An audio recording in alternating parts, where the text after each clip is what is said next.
I'm live, uncut, and unedited.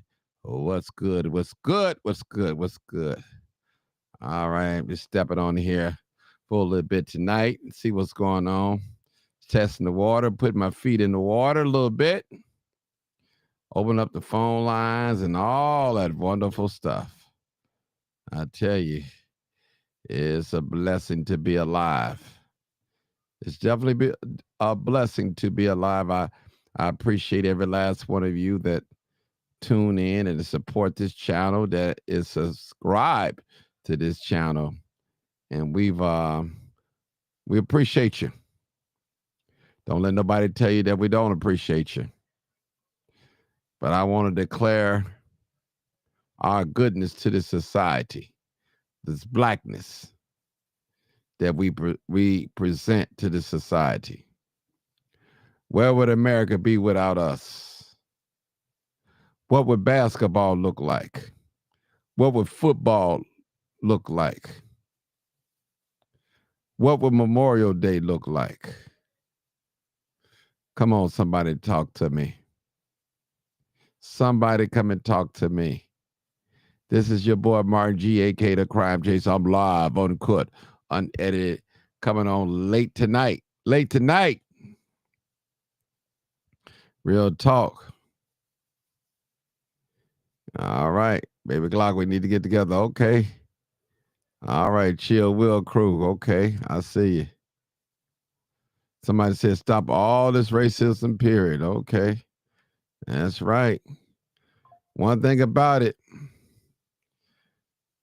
we didn't start racism here in this country. I'm talking about us. We don't promote it. We fight against it. And I'm not going to go around and pretend like it don't exist, which a lot of you do. You hope it go away by not talking about it, by not thinking about it. You know, it ain't going to go away. And a lot of black people think about talking about it. They shaming white people, making them feel bad about it. It's that you ain't going to shame them stopping. Yeah, it's not going to happen. I'm telling you. It's not going to happen. We live in a world that is not fair. Here's a young man that killed 2 Jewish people yesterday on Wednesday.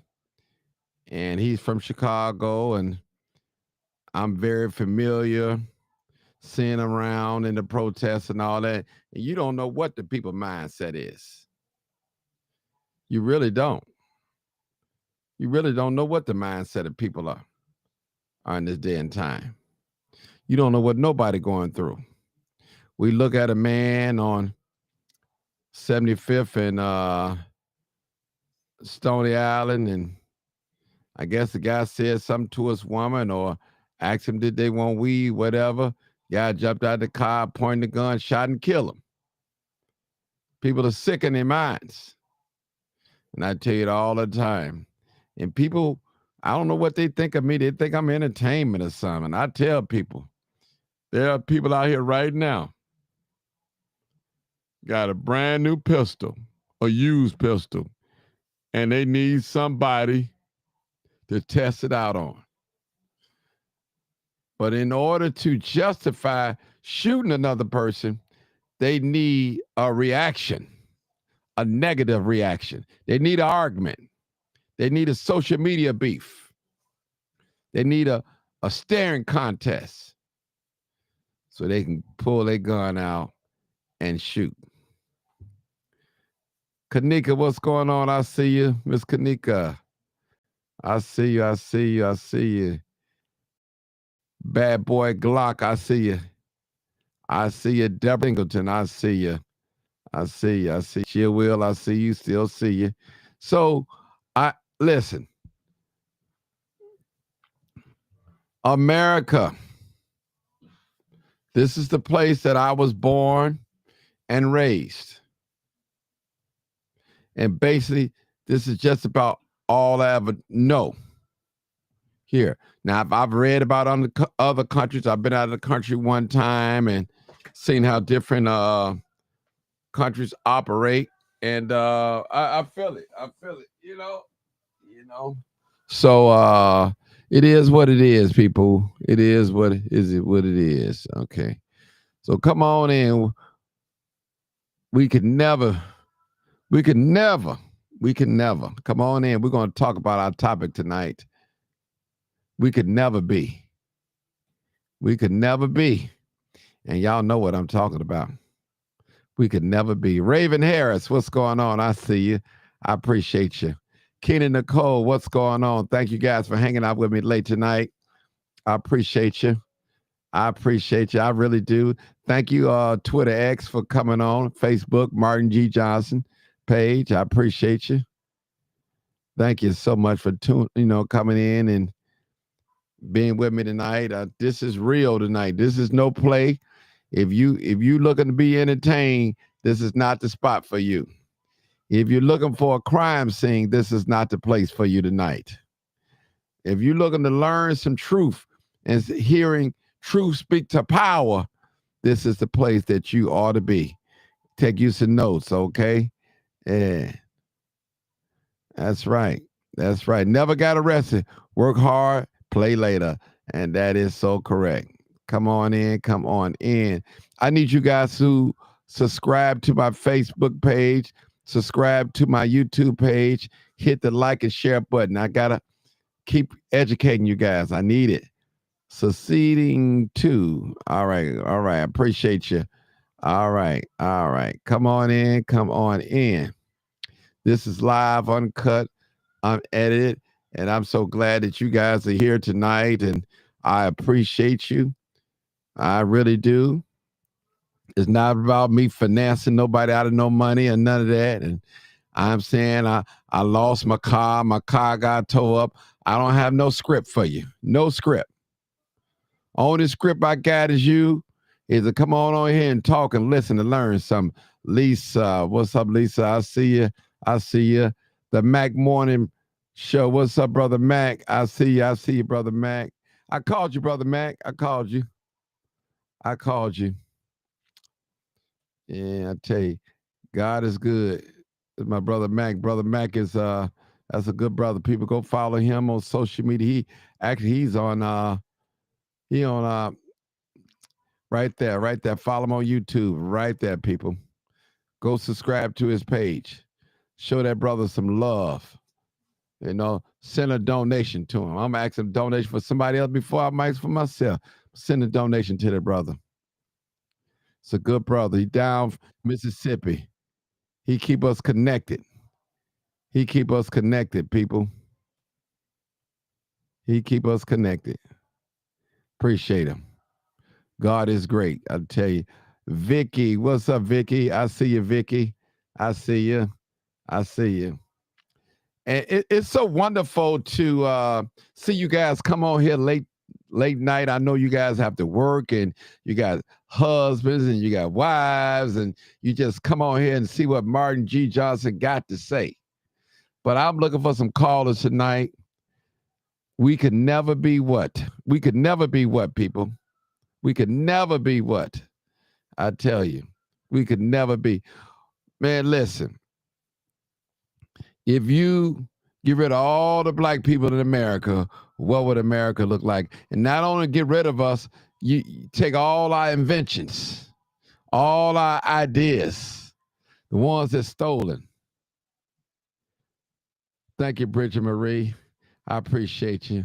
I appreciate you. I just thank God for life tonight. I thank God to be living in the land of the living. I thank God for you. I'm asking God to show mercy on every last one of us when we leave our homes, our destinations, that we come back safe. That we come back safe. All in the queue. What's up? All right, I see you, girl. I didn't know you can sing. I tell you, you shocked me when I seen you up there singing. I said, look at here. You let God use you. That's all right. Ain't nothing wrong with that. Ain't nothing wrong with that. But I want to declare our goodness, black folks' goodness to this country. Some folks like to overlook what we've done in this country, our accomplishments in this country. That's right. Never, Never be racist in this country, people. Never. Never. They could never say that. Never, people. Never.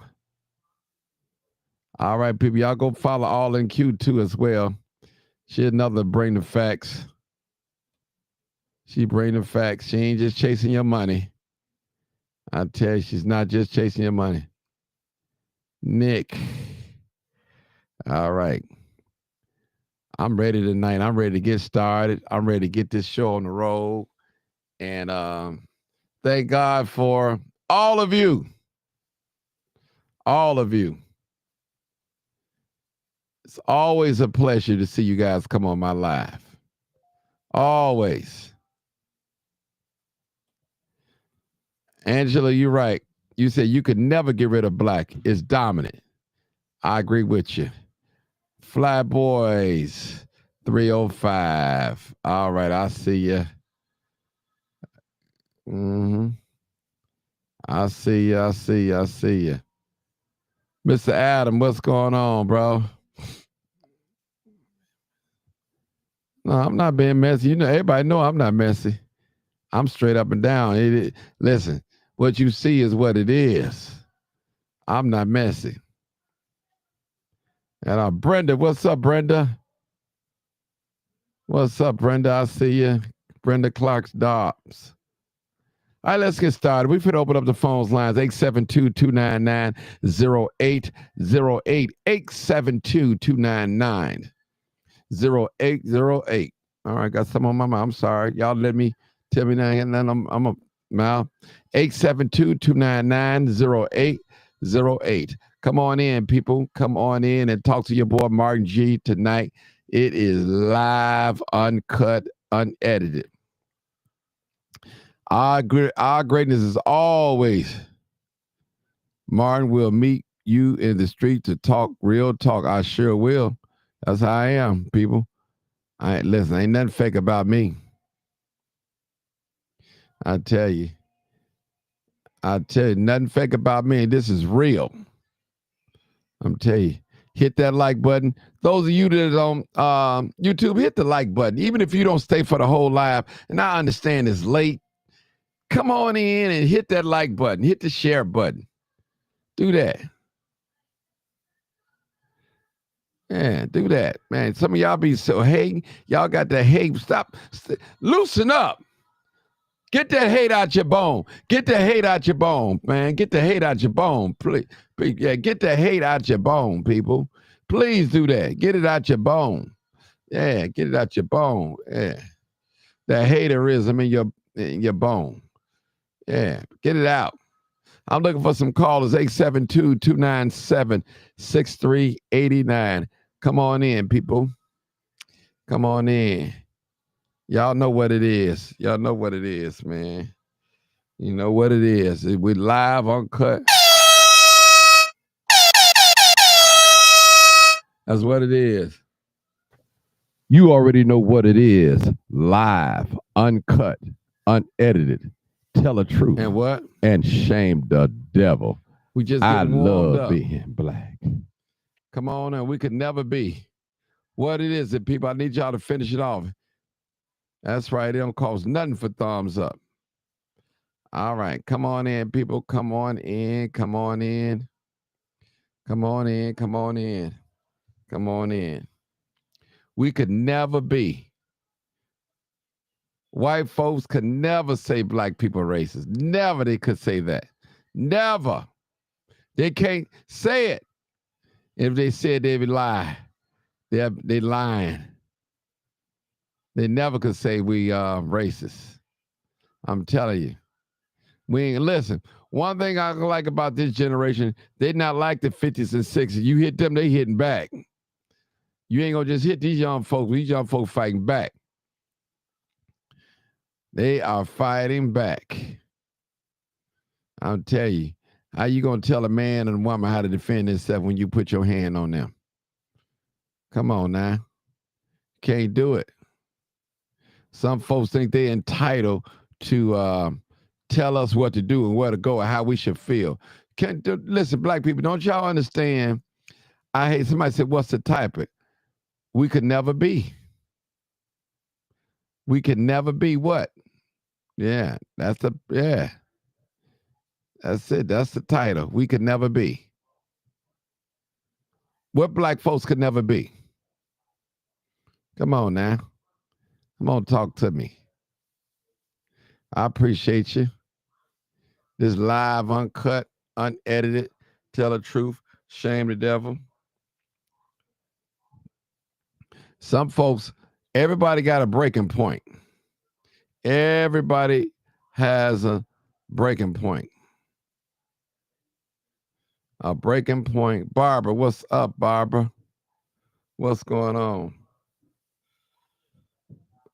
Oh, Barbara, she all right. Come on in, people. I need a caller. I'm bored. I need a call. I need somebody to talk to me tonight. Yeah. I need somebody to talk to me. Now, don't get mad because the same people call in all the time. All right. All right. Let's see what the Chill will say. Yes, they are fighting big black times back in big times.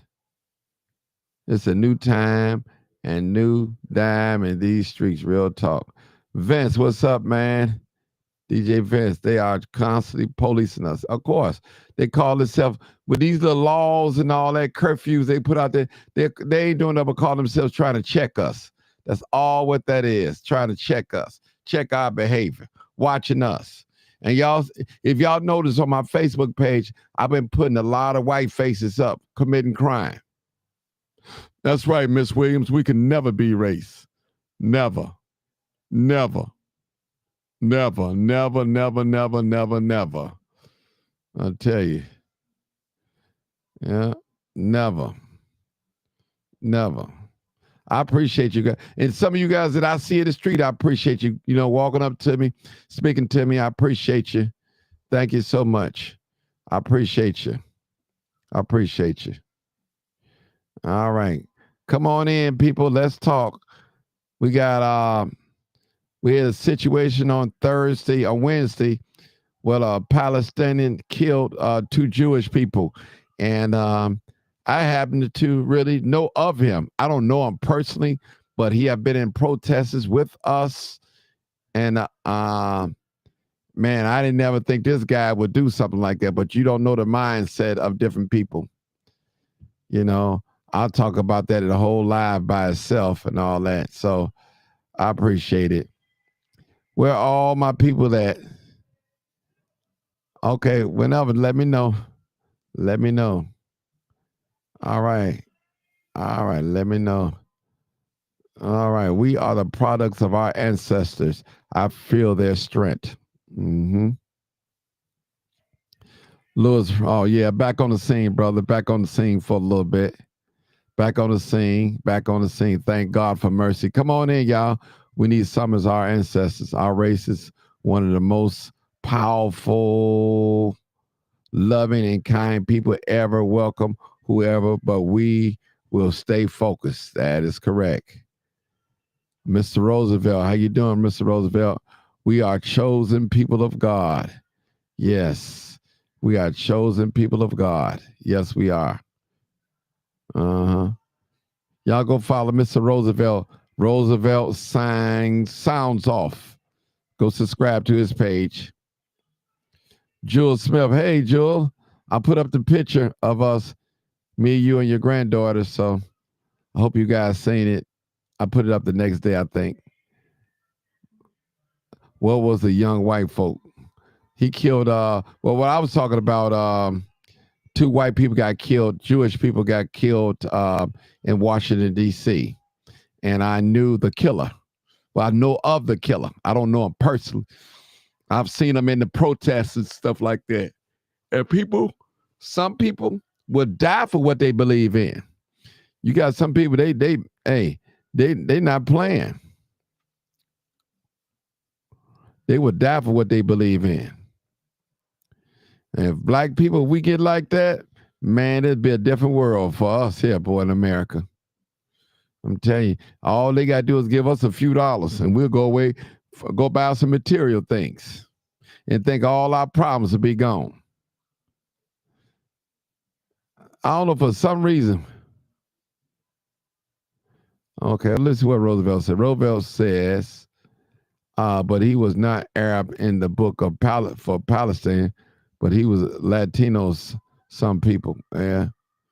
Hey, you gonna get a support. Yeah. That brother used to protest in downtown and all that. Yeah, really. Really, Roosevelt. Yeah. Yeah. All right. All right, Roosevelt. Somebody call in. It's all about design is how we always been and will be. Okay.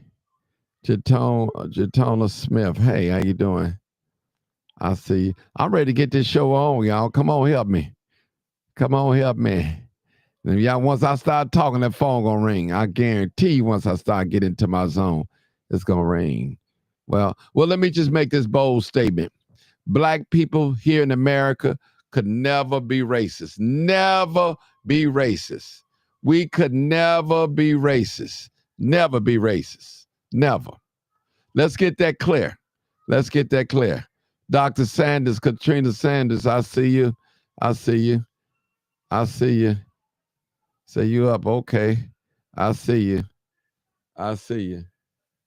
We got a caller coming in. I think that's Mr. Roosevelt. I think it is. Roosevelt, are you there? Hold on. Let's see. There he is. Mr. Roosevelt. Has joined. Oh, yeah. Here. All right. Corey, what up, man? Roosevelt. Hey, what's going on, man? What's going on, man? I appreciate you. I figured you'd be up. That's why I text you. I said, Roosevelt up. Yeah, I was trying to, I was talk texting, so it wasn't going over right. Most of the time it works fine.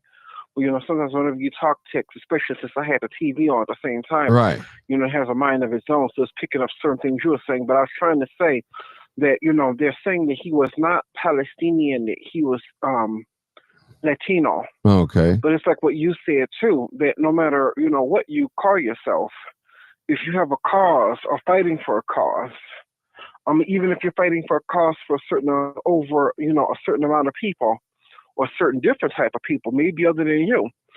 Some people would die or maybe willing to go to jail even for their beliefs.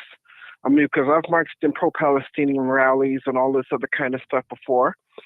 And, because whenever you deal with the subject of, let's just say, stuff that goes on in between Israel and Palestine, those are always very controversial things. So I'm going to have to watch my words very carefully.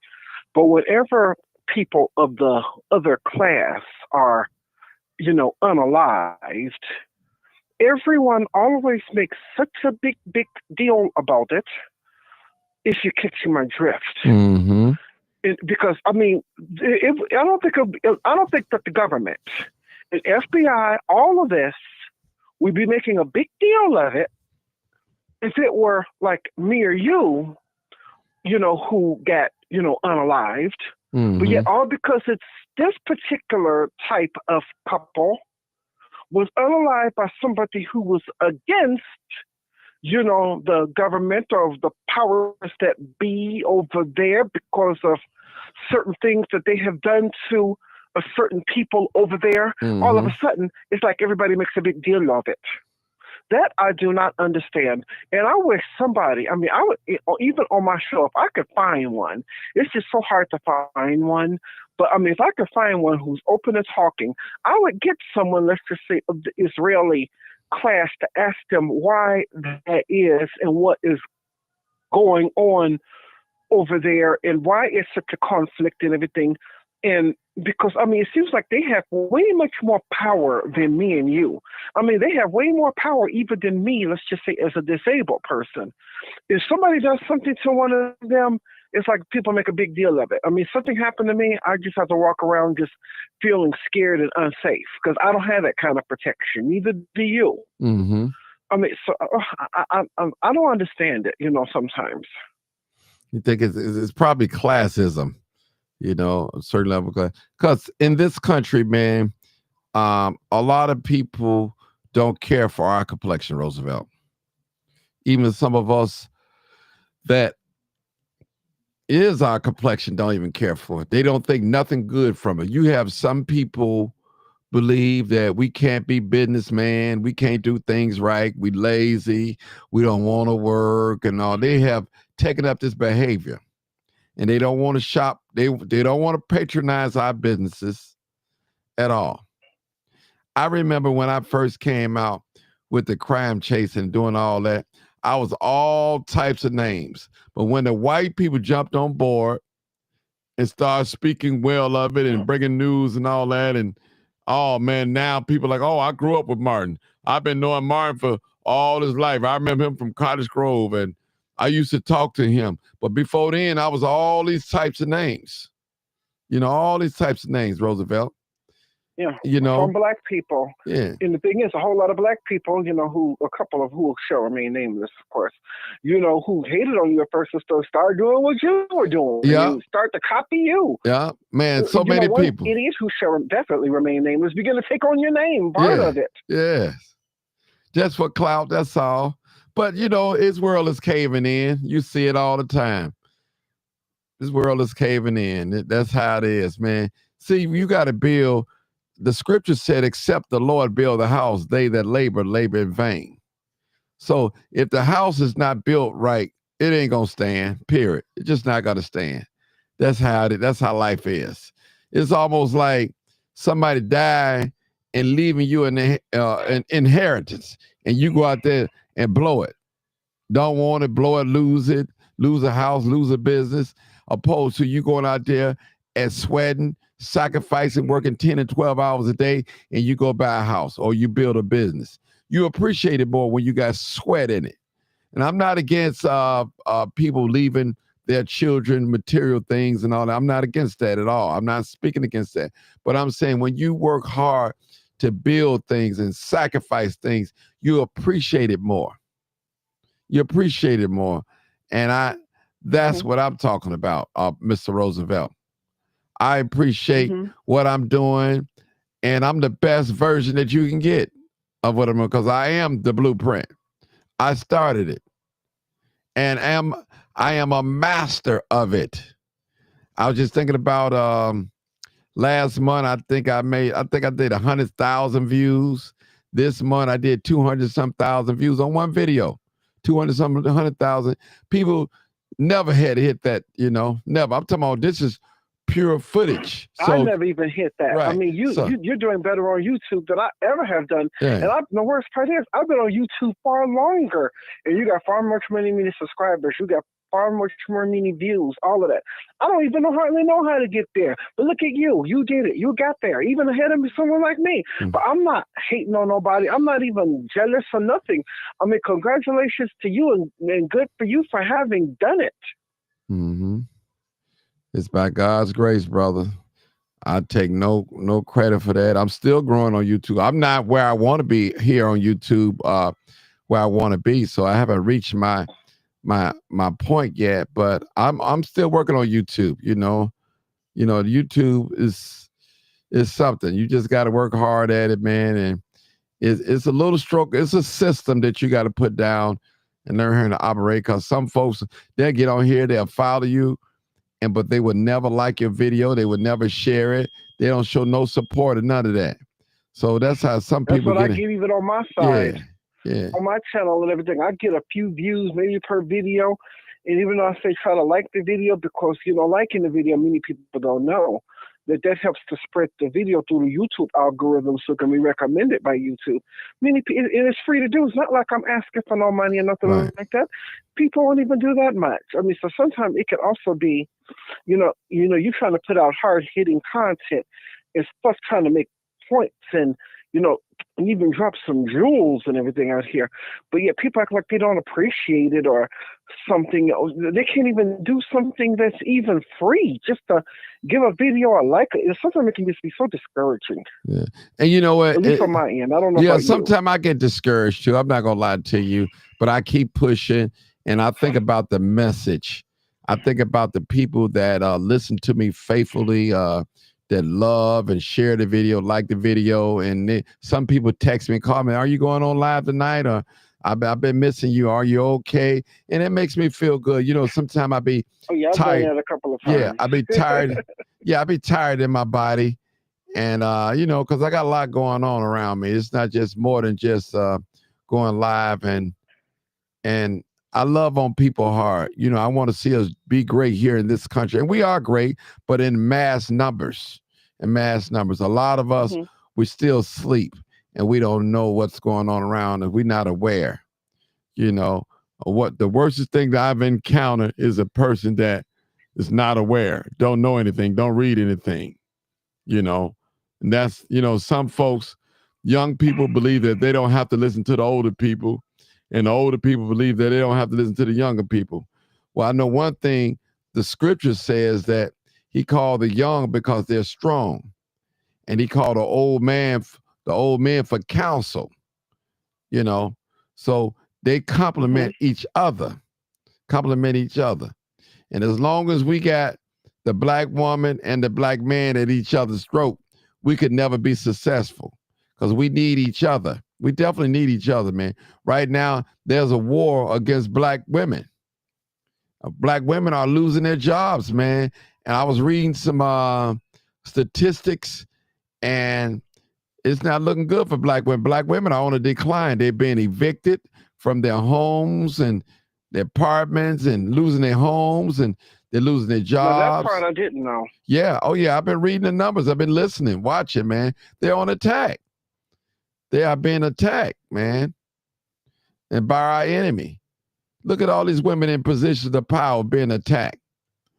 Just being Oh attacked. yeah, whether you want to talk about, whether you agree with their stances or not, because most Right. of these people, in my case, since yeah, I know that you're a registered Democrat, and Right. of course, a few years ago, I guess I became a registered Republican. But not because I don't agree with all the Right. Republican talking Right. points, but still a regular Republican. But most of these women are Democratic. Whether you want to talk about a Fannie Willis, how they bought down a Tiffany Henyard, or whether you want to talk about Karen Bass, who's the mayor of Los Angeles, and a couple of other high-powered women talking Kim of Fox. even the Kim Fox, that's another Talking. one, and then what's her name, James in New York, who's the Attorney General of New York. I Mm-hmm. mean, all these high-powered women, Yeah. Because black women. black women, you guys are under attack. I'm telling you, don't think you're not. It's out there. I may have a whole show about that, showing you the layout, the numbers, the statistics about how you guys are losing jobs and being losing your homes, getting evicted, and most likely to want to get evicted. I'm telling you, you're under attack. You are definitely under attack. Oh, hold on, Roosevelt. My phone went dead. My when I'm cut off. Every time I get talking good. Hold on, Roosevelt. Yeah. Hold on, Roosevelt. Hold on, Roosevelt. Hey, Don't. caller. This is Martin Yeah. G, a.k.a. the Crime Chaser, live, Yeah. uncut, unedited broadcast. Just before you speak, please turn down all your Mm. audio. Hold on, Please turn it Roosevelt. off Roosevelt's or still down, talking. and do not have us on speakerphone, Hold so on, we won't Roosevelt. have an echo, and we'll be with you shortly. Thank you so much. At the tone, please record your name for announcement. Crime chaser. Roosevelt. Roosevelt. Roosevelt. Joined. Roosevelt.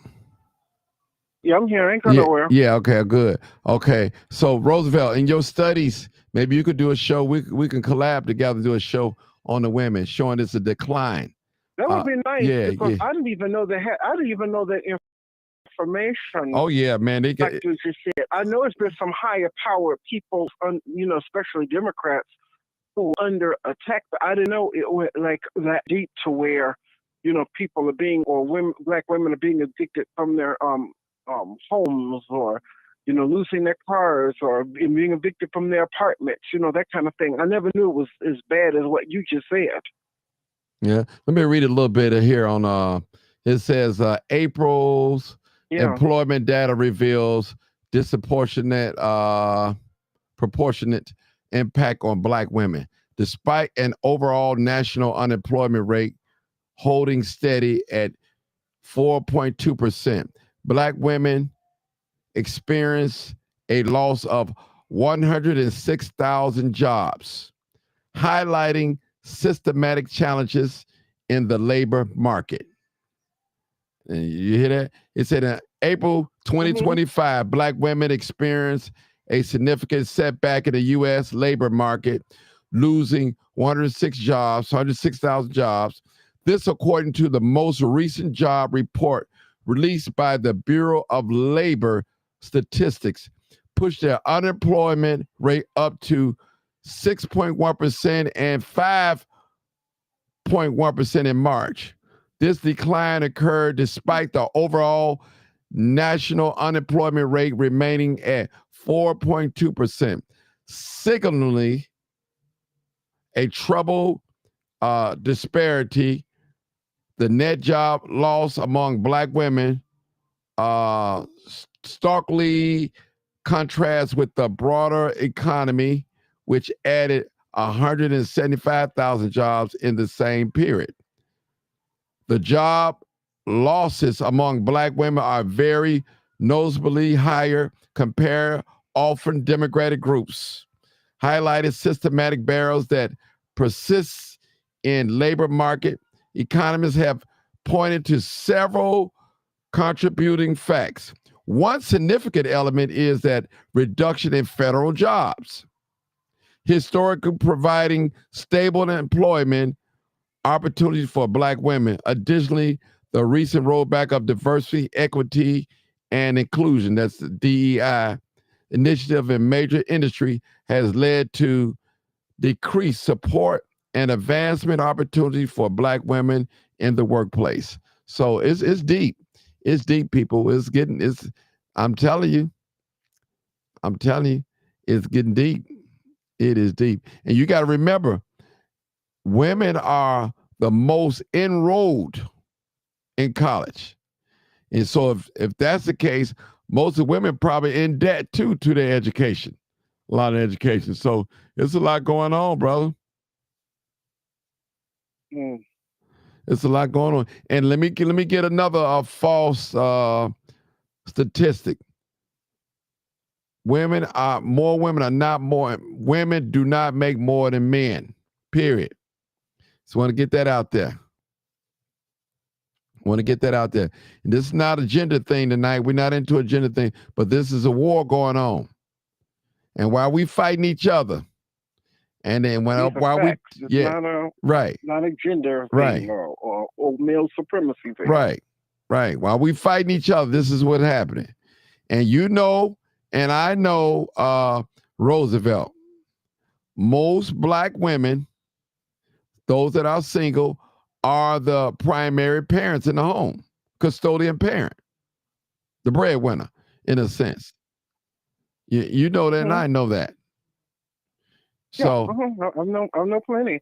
Yeah, we know a lot of beautiful. So because you're beautiful, young lady, and you got your master's degree, you're nice looking, you got a home, and you have your automobile and all that. Listen, that stuff don't mean nothing. Nothing. Everything is temporary in this life. Just like you got that home and car, you could lose it. Lose your job and see how far your savings take you. Mary Gold is, even if you do keep it, I mean, you're going to leave. One day when you pass on, you're going to die and leave it all anyway. Yeah. So the Black women are under attack. Have you noticed when these Black women, Black politicians, they always go at these Black women politicians? It's hatred, people. It's a lot of hatred toward the Black women. It's a lot of hatred. And don't get me wrong, women are emotional. You guys are very emotional. Men are emotional too, but women are more so emotional than men. And I'm not saying that women can't lead. I'm not saying that. But women are emotional. Period. And I'm not going to do what Adam did. Adam told God it was a woman that you gave me. He blamed it on a woman. But God told Adam, he said, but I told you, if you eat of that fruit, you should surely die.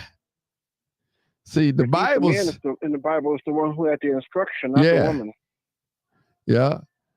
God told, in the Bible, it says that the woman was deceived, not the man. Let's see Kara Walker. She said, in my experience as a young woman in corporate, these people have been playing with us in these offices for a very long time. They stress a lot of us out in a lot of ways. The degree and the financial aspect is great.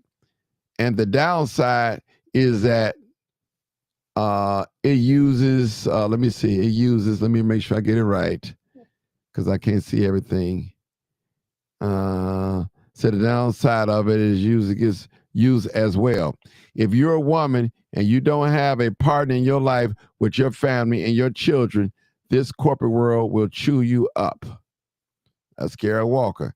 Another one she put up there. Hold on, Bill. I see you. Bill got it. It's been 4 years of me seeing firsthand how people treat me in the office, and these people are not wanting us in these spaces at all.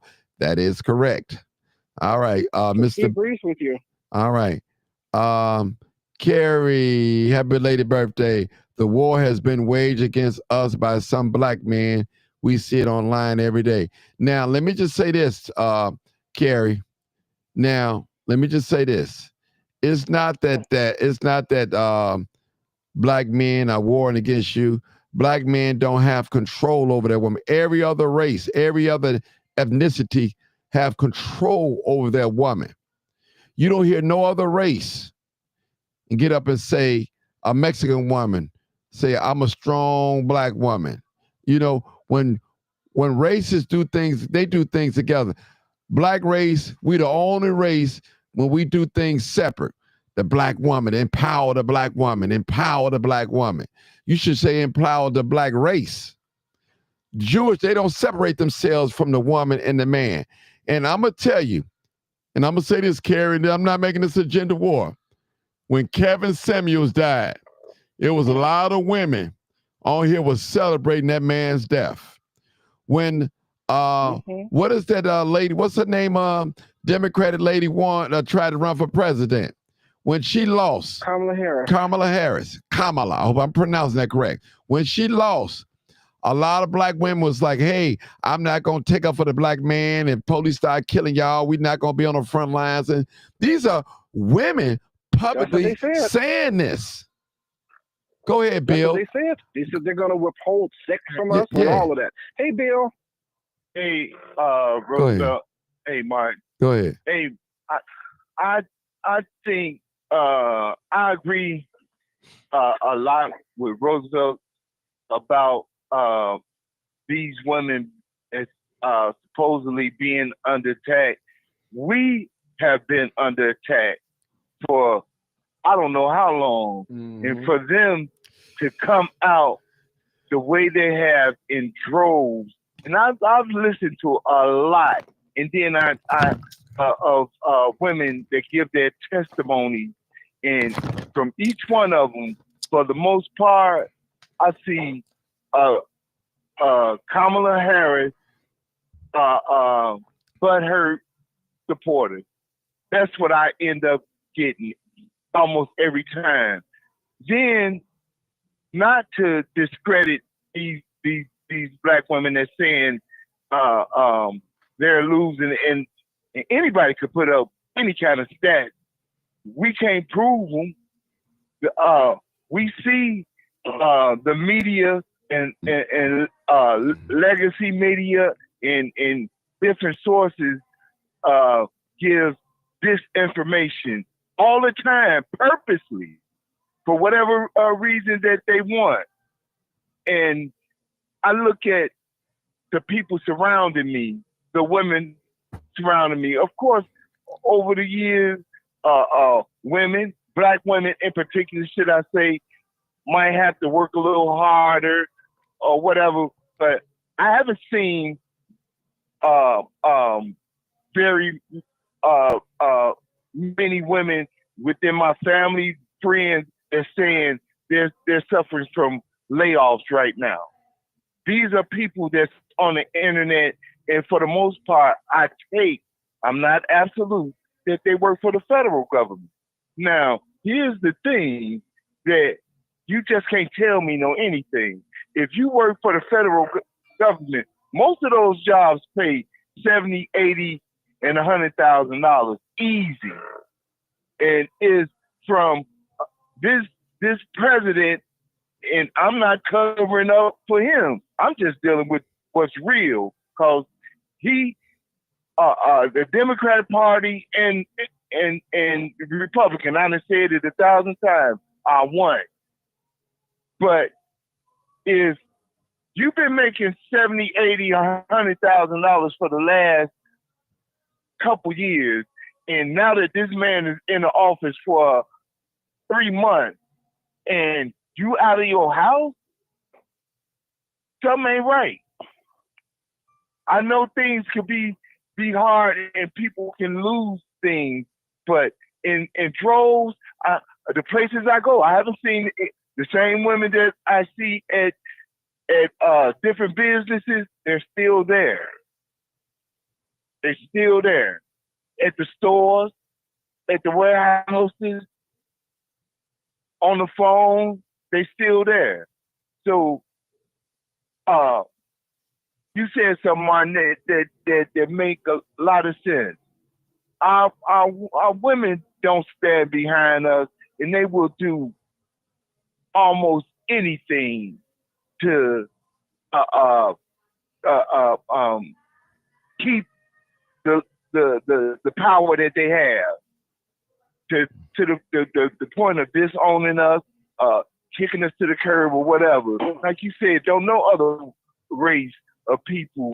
You don't see them talking to you or on the internet about degrading they man. You know, they just don't do it.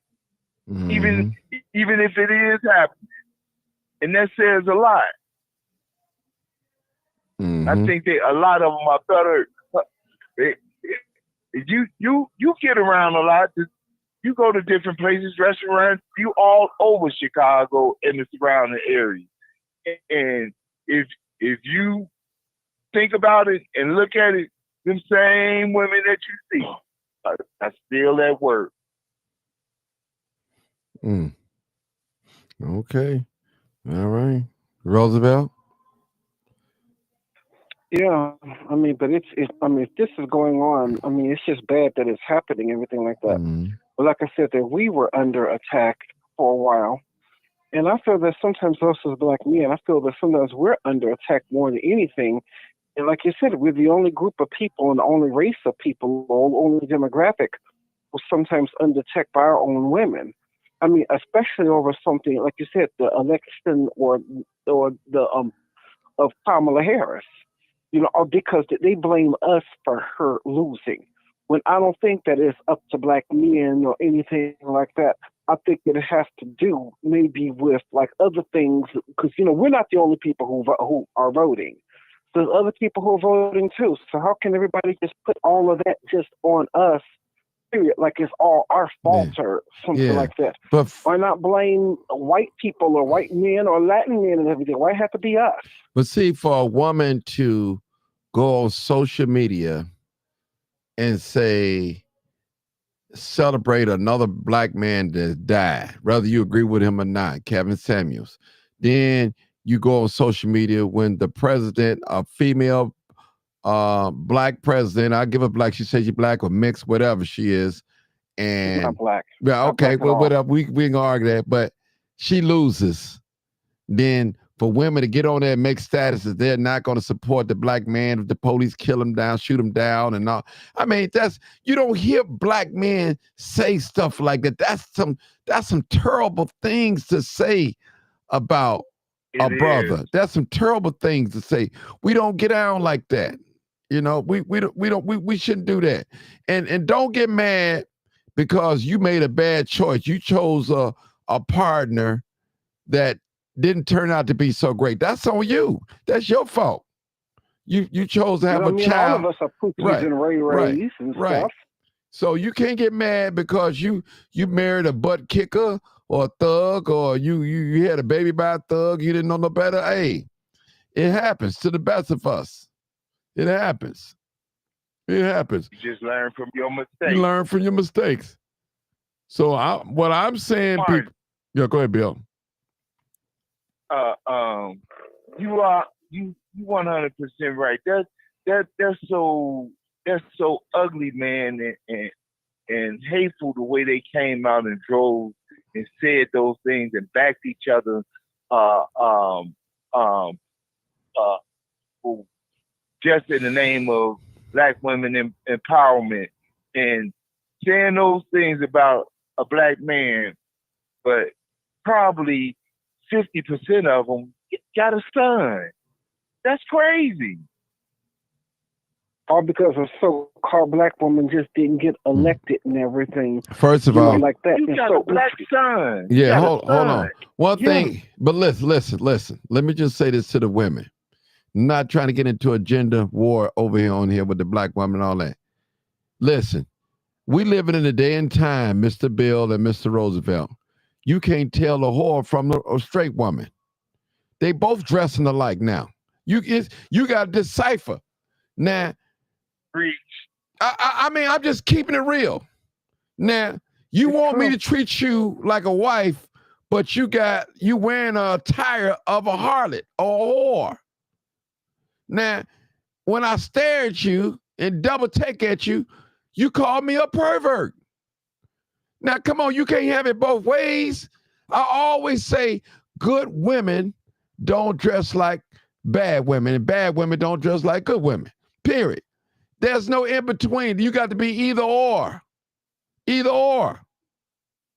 It's too much going on, people. That's not right. It's pleasure to the eyes, but we know in back our mind is only for pleasure. I wouldn't take you home to meet mama. And see, a lot of women believe because they have all these material things that their value, their stock go up. That's not necessarily true. Men don't care about your bank account. They don't care about your job. Men, we type of creatures, if we like you, we like you. You could be living in the projects, but if we like you, we like you. Period. That's just how we get down. Listen, I challenge every woman that's on this live tonight, or listen to it this morning, or whenever, this afternoon. Find out what men really like. It's not about you. The men are the prize. Trust me. That's why we can't get along, because the woman believes it's about her and her feelings. It's not. God gave the woman for the man to be the helpmate. That's how it's designed to be. God said he have made a woman desires to a man. And women fight against that. It's real talk. Then you got some women, they only love on conditions. They only respect another black man according to his income. Now you can have a man that have plenty of money and have 4 or 5 different girlfriends on the side, or you can have one man that he just is average, but he come on every day, he love you, and he work hard. And you're still not happy. Still not happy. So this is real, people. We love our black women. Then you guys, you get upset, rightfully so, when these athletes go get them a white girl. You get upset. And I believe you should. I understand it. You get upset. But sometimes you got to build to get that black man, that 6-figure black man that you want. Some of us, we don't want to build together. I'm talking about men and women. We want something already ready. The men ain't got worse than that. They like the women now. Oh man, she got a car, she got a apartment, she got a home. I'm gonna get with her. But guess what? In back of her mind, she ain't having no respect for you, because she feel like you invading her. If you a man, you supposed to provide. She don't. She don't have no respect for you. And you wonder why Your women talk down on you, men. It's because of the income status. A woman feel like, hey, this is my home. I had this before I met you. You're not finna tell me what to do at my house. I pay the cost to be the boss. And that's the mentality that a lot of women have. They have that mentality. A lot of it. And it's real, Bill. I'm not trying to put the women down, but it's real. We have to change. Yeah, I mean, we know it's real because we've had a couple of people come on your show, I'm not going to say who, who have put so much stock into what job they have and whatever it is that they own. But my whole thing is, like I told you, I look at this, just like you look at the spiritual side of things. I look at the spiritual side of things too. I couldn't be a deacon in a church if I didn't. You might have all this stuff that is, now and everything, but, one day if you, God forbid, you happen to get into a terrible accident or get sick or pass away, you're going to go to heaven or maybe that other place and leave it all. And then it's going to be left for somebody else. So, I'm not trying to say it's nothing wrong with having nice things or a good job or making a six-figure income. Just don't let some of these nice things have you. Mm. Something else I depict in the majority of those videos, you pretty much touched on it. The women that say they homeless, they lost their job, they don't know what to do. They seem to have fit the description of strong Black women, and apparently they don't have a significant other that cares about them enough to help them along the way with the load. So once again, you have chose as a woman the wrong partner. If your husband, man, ain't got your back, if you ripping and running the street, dating, whatever, and don't have a man with his own, he can't open his door and let you in. If he your husband or live with you, he's supposed to have your back. And if he don't, that's a bad choice that you have made as a woman. I'm in a situation, right now, with my wife, and I got her back. I got her back. Been paying. Mm-hmm. Well, but I ain't gonna see her without. No kind of way. Mm-hmm. Yeah, because I'm gonna tell you something, people. I had a discussion with a young lady, and the way she talked to me, she was only gonna love on conditions. If you can do this, I can love you. If you can do this, if you can't do this, I can't love you. That's not love, people. That's just that's not love. That's not love. Nope. That's not when you love on conditions.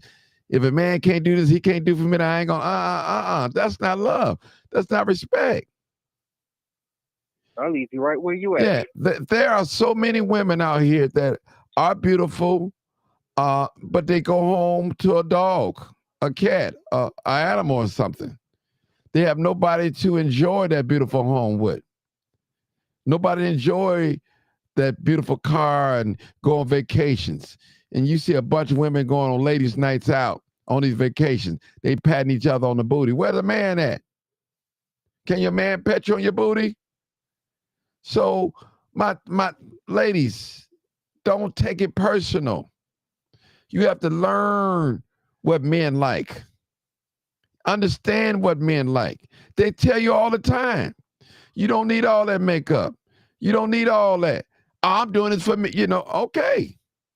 Now, men, they'll go along with you, though, just to get what they want. But they know in back of their mind, I'm not going to marry you. You're not the marriage type for me. Now, don't get me wrong. Some people don't want to be married. And the first thing you ask people, have you ever been married before? No, I've been proposed. Just say yes or no. Have you ever been married? Yes or no, period. ladies, to give you an idea of a man. I've said this before, Bill and Roosevelt, on this channel. If you have a man that never finished high school, never went back to get a GED, or have never made no commitment to nothing, can't keep a job more than a year, that's not a good man. What he has shown you, there's a pattern that he can't hold no commitment to nothing. That's number one. That's a tell-time sign, a sign. I'm sorry for not saying that wrong. So that's, you look, telltale sign. That's what I'm trying to say. So, yeah. I mean, can you guys agree with me on that? I'm just being honest with you, you know. 100%. Yeah. 100%. So you tell me, brother. A man has to commit to something. To something outside. Go ahead, bro. Other than gang bang. Right. Going to jail. Right. So you know this particular man can't keep no commitment to nothing. He haven't done nothing. You know, or let's say that, okay, just say that he don't have a GED or a high school diploma. Okay, that's okay. Go get a skill. Go to get a haircutting skill or something. Go to learn that trade or something. You know, do something. Show the woman that you've able to make it a commitment into life for something outside of the street. If he can't commit to himself, like you said, Martin, what makes you think he gonna commit to a full-fledged relationship or a marriage? Right. I mean, try to commit to something, even if it's not necessarily a job, because, you know, I have a small skill because I do photography. Right, what I'm saying, but that's what we're saying, Roosevelt. Like committing to a church or whatever, you can't even do that. Right, that's what I'm saying, Roosevelt. I mean, so I'm trying to help the women out so they can see certain things about men. See, they don't care about what we think. It's all about them, how they feelings. If I'm not happy, I'm not staying. But I'm telling you, if you want a real man, this is what you look for. This is what you look for. Now, I'm not saying that you can't date a man that don't have a job, but I feel you should marry a man that don't have a job. Now, a man could be in between jobs or looking for a job. He has to have potential to get a job or get a trade or something. So what I'm saying is, by you taking a man into your home and you belittling him, oh, when I met you, you was staying at your mama's house in one little bedroom, it was dirty and all, you know, that's a cold-blooded. It's cold-blooded. So if he was staying in that little one bedroom, you brought him over your house, what did it tell you about you then? What does that tell you about you? See, we complement each other, men and women. So you are what you pick. So you telling me you got 4 different baby daddies. Out of the 4, you couldn't find nobody to stay with. Something was wrong with all of them, but wasn't nothing wrong with you. What I'm saying. Now, so I'm just saying this. Ooh, that is powerful. When are the men and the women going to take accountability to each other? Now, can you admit, I'm talking about male or female, you got together, it was just a sex thing. It wasn't about no commitment. It wasn't about having no relationship. It was just a sex thing. It was exchange, money. Now, all of a sudden, you got pregnant. One night, he decided to take the condom off, and you got pregnant. Now, he every name but a child of God now. See, when a woman go get an abortion, they call it abortion. It's a killing.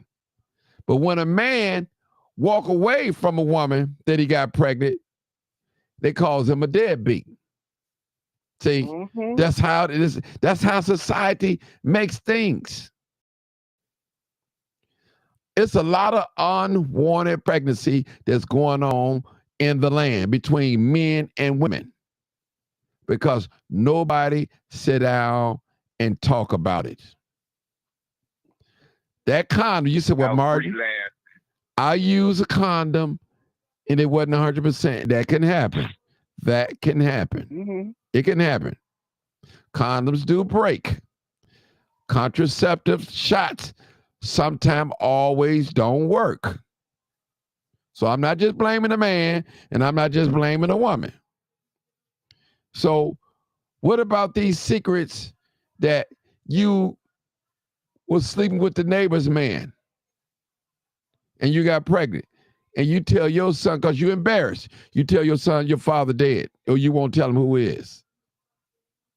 I'm telling you, when young folks don't have an idea who their father is, it's an anger that comes over them. They feel neglected. Why did my mama and father didn't work? Why did he don't come around? And you only have one side of the story.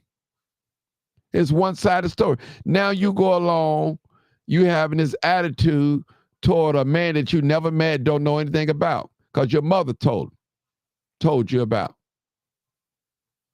See, it's a lot of things. When we become adults, Bill and Roosevelt, we can put it together. We can put it together. But when we little, our minds are impressionable. We love our parents, and they tell us a certain thing and this and that and that. But when we find out the whole truth, a half truth is a whole lie, I always say. So this is real. We listen, women and men, when we gonna live up to our wrongs? We're gonna live. We got to be accountable.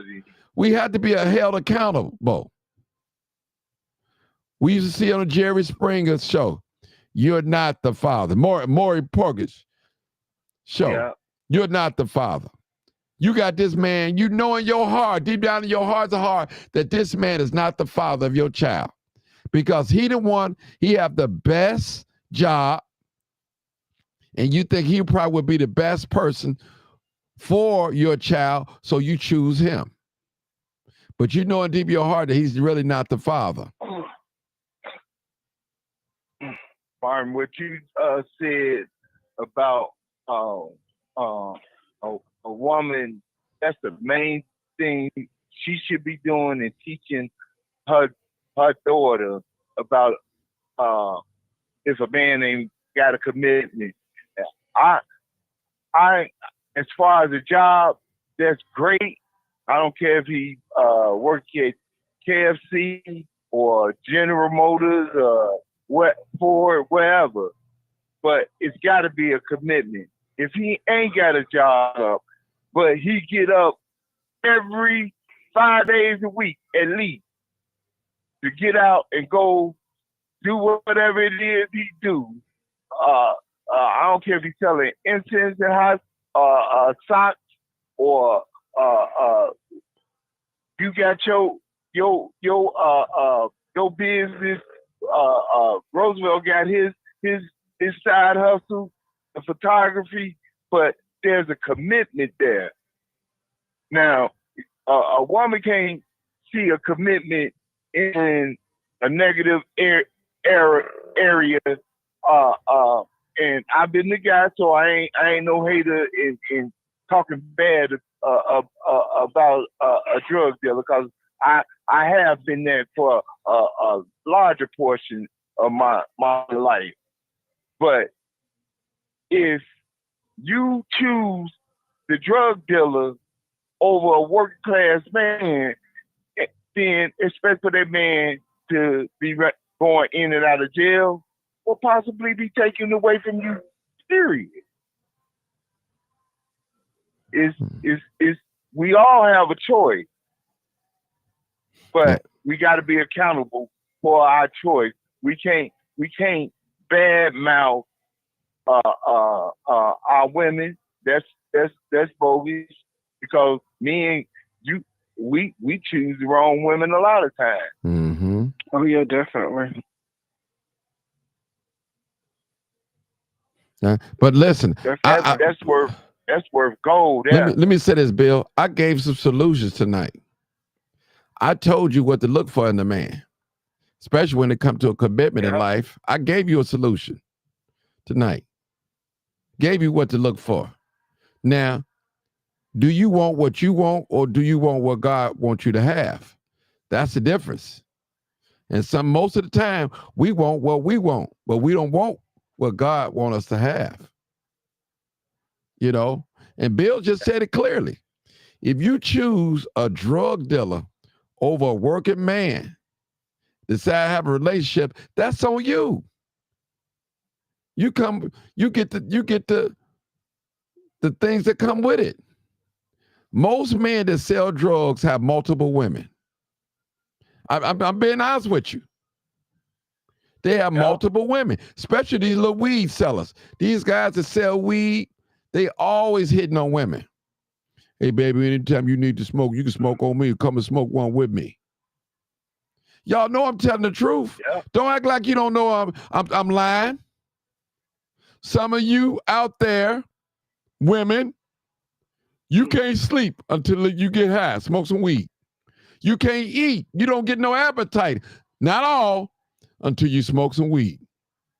You can't get wet downstairs until you smoke some weed. I'm telling the truth.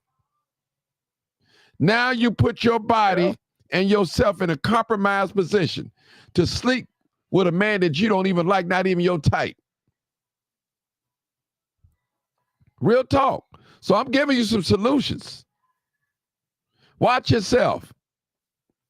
It's your duty. I tell my daughters, it's your duty as a woman to protect yourself at all costs. That's your one body. You only get one body in this life, people. One body. You don't get two in this life. You get one in this life. So be careful how you treat it and what you do to it and let in it, both natural and spiritually. This real talk. Mm-hmm. Yeah. Some of you won't admit Yep. you don't know how to choose a man. You won't admit it. You won't admit it. You're like, Martin, why is I'm always attracting this certain type? Now you got to question yourself. Why? That's what you want. Yeah. You always attracting butt whoopers. That ain't the word I want to say. You always attracting them type. We get it. Yeah. So something is not right.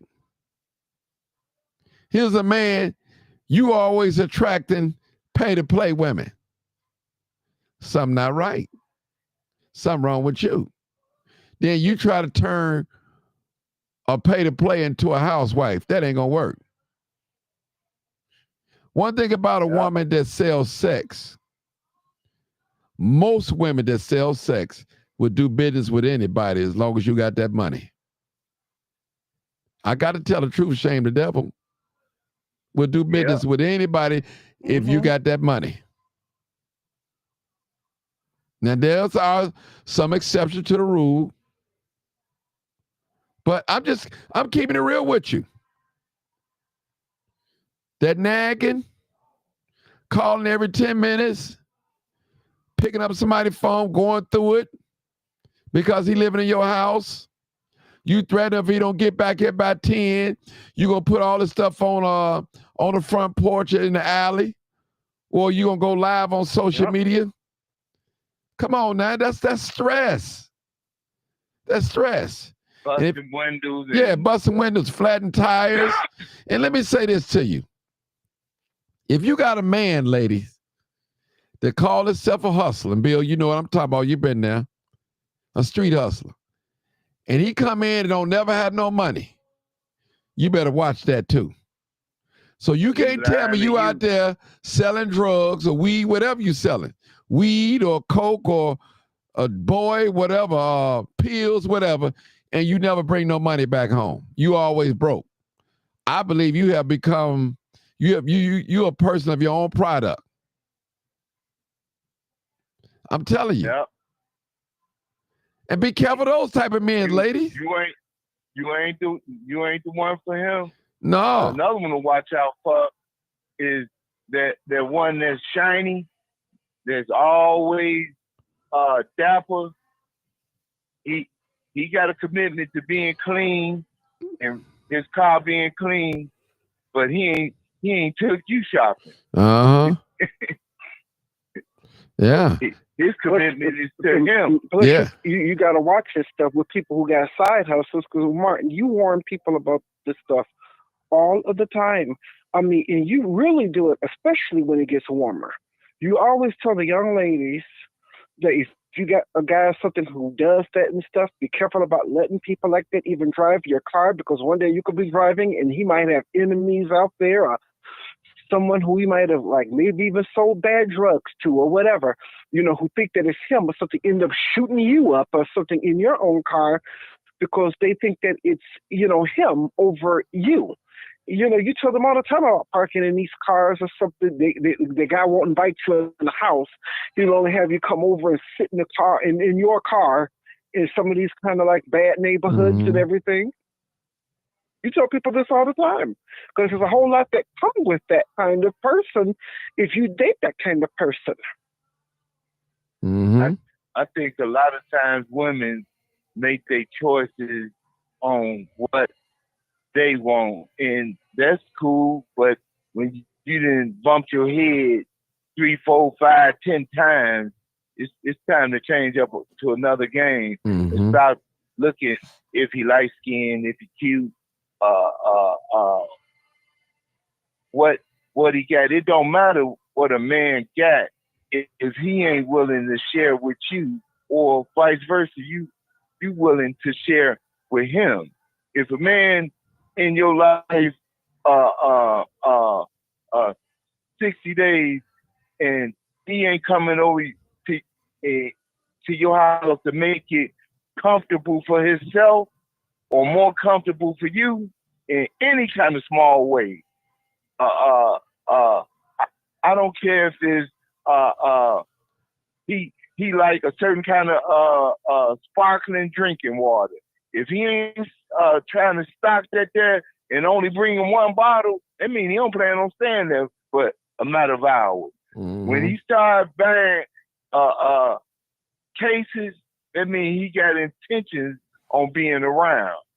You got to pay attention to the red flag. Yep. And another red flag is when you meet a gentleman, lady, these are solutions now. And he don't want to meet your parents. He don't want to come around your family. He mean you're no good. No good. Yeah. That's a sure sign right there.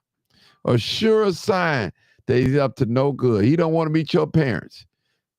Now he ain't got to be. He's hiding, and he knows our parents can see through it. Right. He ain't got to get along with your parents, nothing like that. But at least meet your parents. Assure your parents that, hey, I love your daughter. This is my partner. We worked it out. I'm not gonna put my hands on her, and I do my best to protect her and all that. So that's old school. That's respect. That's respect. That's respect. But see, everybody want a microwave relationship.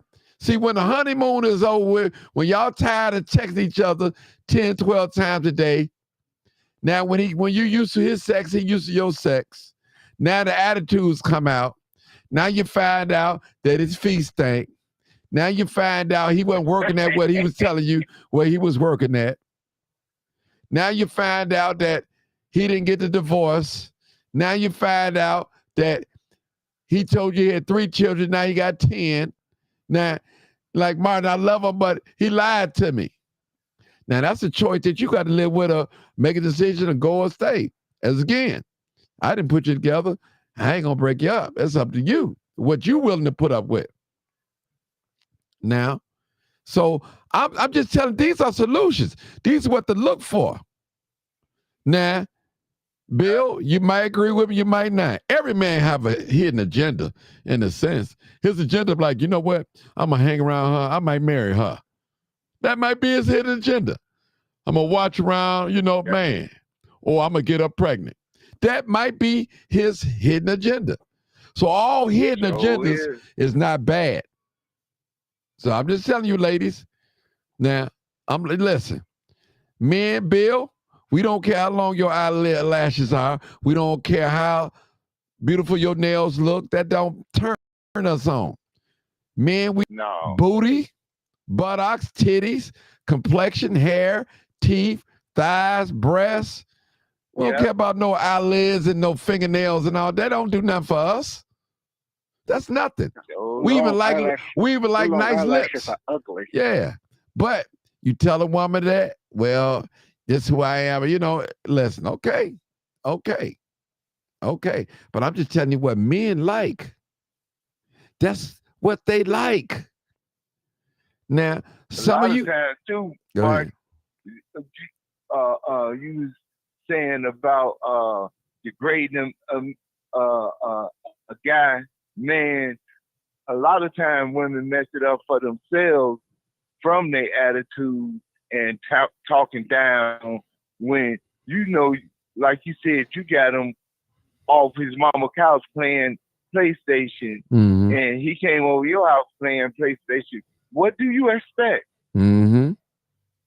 And then you come out and you upset and acting out and being disrespectful, even if his intention was to try to do right, and you talking down to him ain't gonna make him do right. Mm-hmm. Now, what woman gonna have respect for a man? He do everything she say. Okay, okay, okay, okay, okay. You ain't gonna have no respect for that man at all. See, some of y'all women, and I'm gonna say it in love, not down on you, but you paid to be the boss, and that's why you get what you get. You get you a soft, timid man, a yes man. That's what you get. Then when you get a dominant man, it bothers you. You can't take it. He too headstrong. Can't take it. He's toxic. He toxic. When he tell you, hey, baby, I don't like what you wearing today. I was wearing this before I met you. I'm gonna wear it while I'm with you, and while you go, I'm gonna wear it. See that attitude there? That's an attitude, That's a bad attitude. That's showing resistance. Like, you can't tell me nothing. If I like it, I'm gonna wear it. And okay, we just okay. Okay. Then see, when men get quiet, don't talk no more. Now you wonder what's wrong. Oh, he got attitude. He upset. So I'm telling you little things about men, ladies. Well, Martin. See, and remember I said the other day, Bill, I think one of the last couple of times we was on there, a lot of women are living their parents' experience. Yep. Get your own experience. You can't live off your parents' experience in relationship. Some of you women are not, if it didn't work. Right. Some of you not even built like your parents to take that. Just admit to yourself you like a thug. You like a do nothing Negro. That's what you like. Admit it. Say, God help me. Men, just admit you like whores, prostitutes, pay to play. Just admit it and ask God to help you to find a real woman that you can lay with, that care about you, and you don't have to be worried about her when you go to sleep tearing you off, stealing something, going in your pocket. Real talk. See, a lot of us, we're not honest with ourselves. As the LGBTQ say, you're not living your truth. You know what you really like. Every man and every woman know their appetite at the end of the day.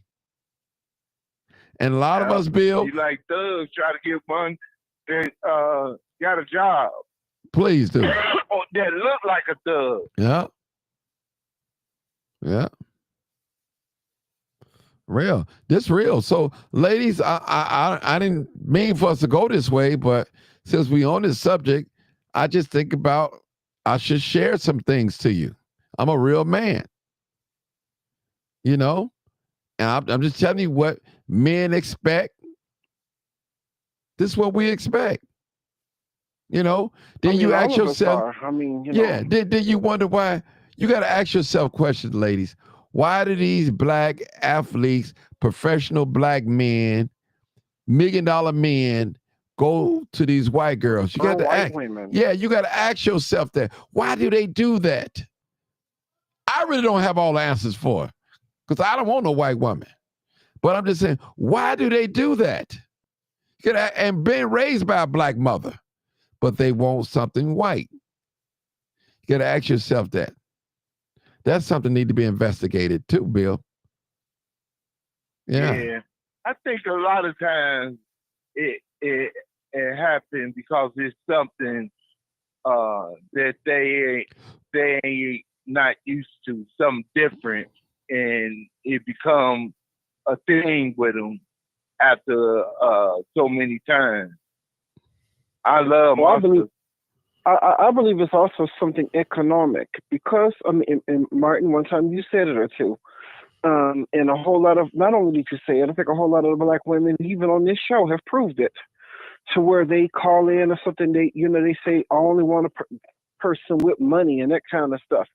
And Yeah. as shocking as it might be, many black people, many black women have that kind of attitude and that kind of mentality. So I think that's the reason how come when a whole lot of black men, especially like you said, athletes and other stuff, make it. They know that and they want somebody who's going to want them, I guess, for them. So therefore, they don't tend to go with black women because only thing a black woman is going to see that this athlete and stuff, he got a big name now, living in a big home, got a couple of nice cars, got something in the bank, and have a lot of money.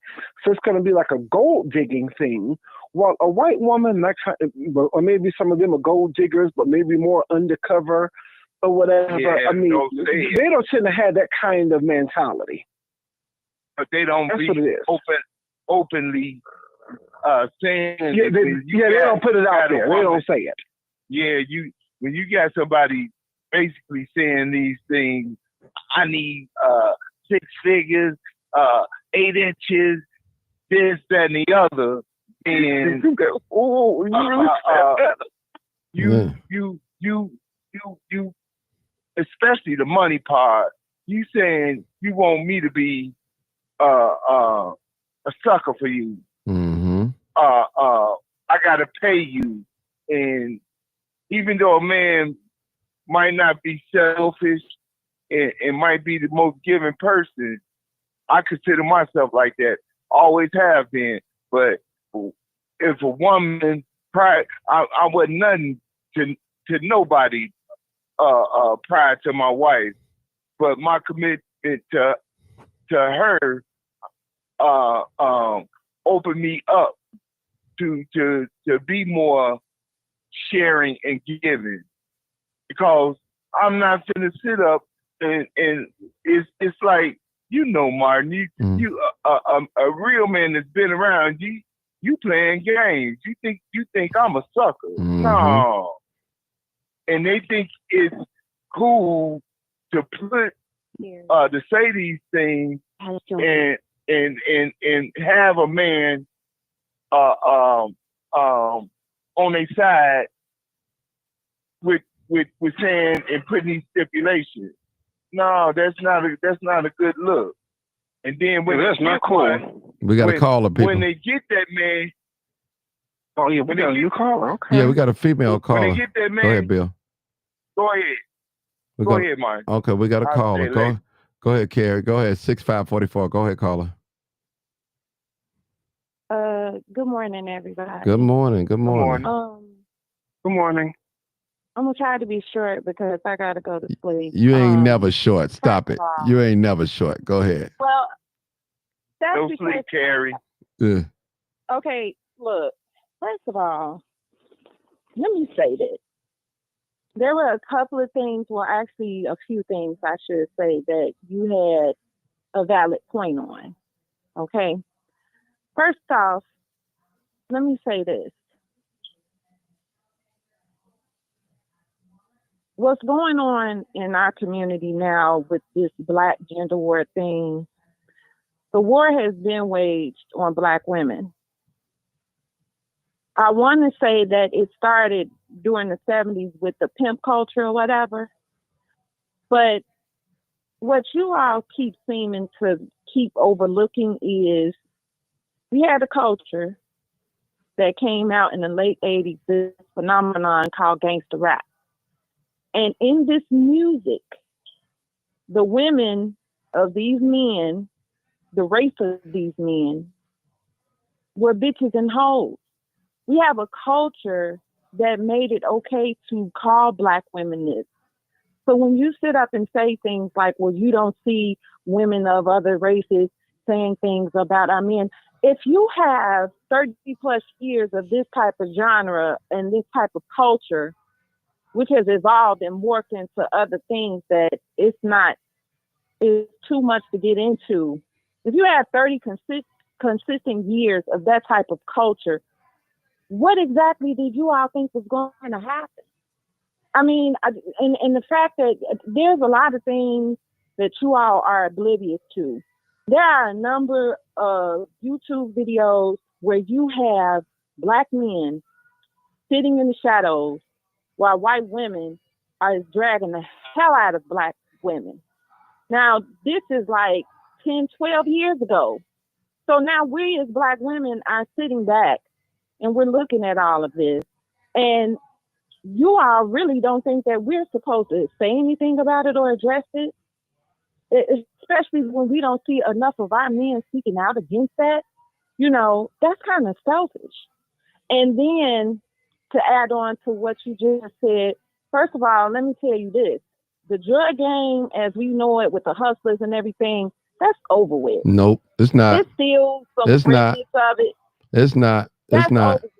How it No, was back in no, the day when I was no, coming up in the no, 90s. no. Listen, it's not over. The I thought only that same one, thing too. I'm going to tell you what, It's not over with. okay, let me tell you this. The only ones that's really getting it right now is the ones that's moving weight. But as far as how Not it true. was on the streets and stuff, okay. Now, Well, okay, let me tell you I something. work in the court You, system. I okay, work in the court system. first of all, So I see this type of stuff every day. listen, Okay. let me just say this something. And you I'm wanna in the know something streets. else? I'm in the street. Hold on, hold it. First of all, now, the difference between your day and what is going on now, back in our day, it was more open, but it still exists. I just had this conversation with Bill. I didn't say It still exists. I So said it's different now. yeah, it's different. The drug But game is not the same how it is now. but they still get money. They still get money. They still get money. Trust me. It's younger folks getting money. Pills. Okay. Serve. I'm telling you. I'm gonna say this. You can verify everything I'm talking about. Take a week or two out of a month and come sit in them courtrooms and you'll see exactly what I'm talking about. See, you seeing one side of it, I see paperwork every day. Mm-hmm. Okay. But with that being said, the point I'm trying to make is this accountability word that everybody keeps using in this life, both men and women, and particularly for the conversation we're having, black men and women has joined, need to take accountability for the choices that we make in this life, good or bad. Good or bad. You know what I mean? That's what we said. And, we didn't say that. You said, okay, but listen to what, and see, this is what I'm saying. I'm asking, did we say that? You all saying that. And did I not say when I first called, did I not say that you all made quite a few points? Did I not say that? Okay. Okay. So the thing is, you all can't have years on top of years of bashing black women. Then you get mad. Hold it. Let's go back to the word bashing. Go back to that word bashing. Now explain bashing and truth. Which one is? Let me know, because see, we don't want to switch up a little bit. Now bashing. Now, if we telling you, what do you mean hold on, up a little bit? Hold on. What I'm saying, if we telling you that black men are saying, hey, the black man don't like this. So if we talking about your jewelry, if we talking about your makeup, we bashing. But we telling you what we don't like. We telling you, but you call it bashing. No, we telling you that we don't like the tight clothes on our woman. Now we like looking at it, but we telling you that. Go ahead, sister. I'm gonna cut you off. But guess what? I don't entertain anything that I don't like. if those type of women do not meet your standards or criteria of what it is that you don't like, you ignore and don't entertain those types of women. That's the difference between a man and a woman. No, That's where I am at my age now. That's the difference between a man and a woman. Okay, but you can't sit up here. I don't pay attention to anybody that doesn't fit the criteria of what I think they should be. And that's in general in life. You don't entertain those type of people.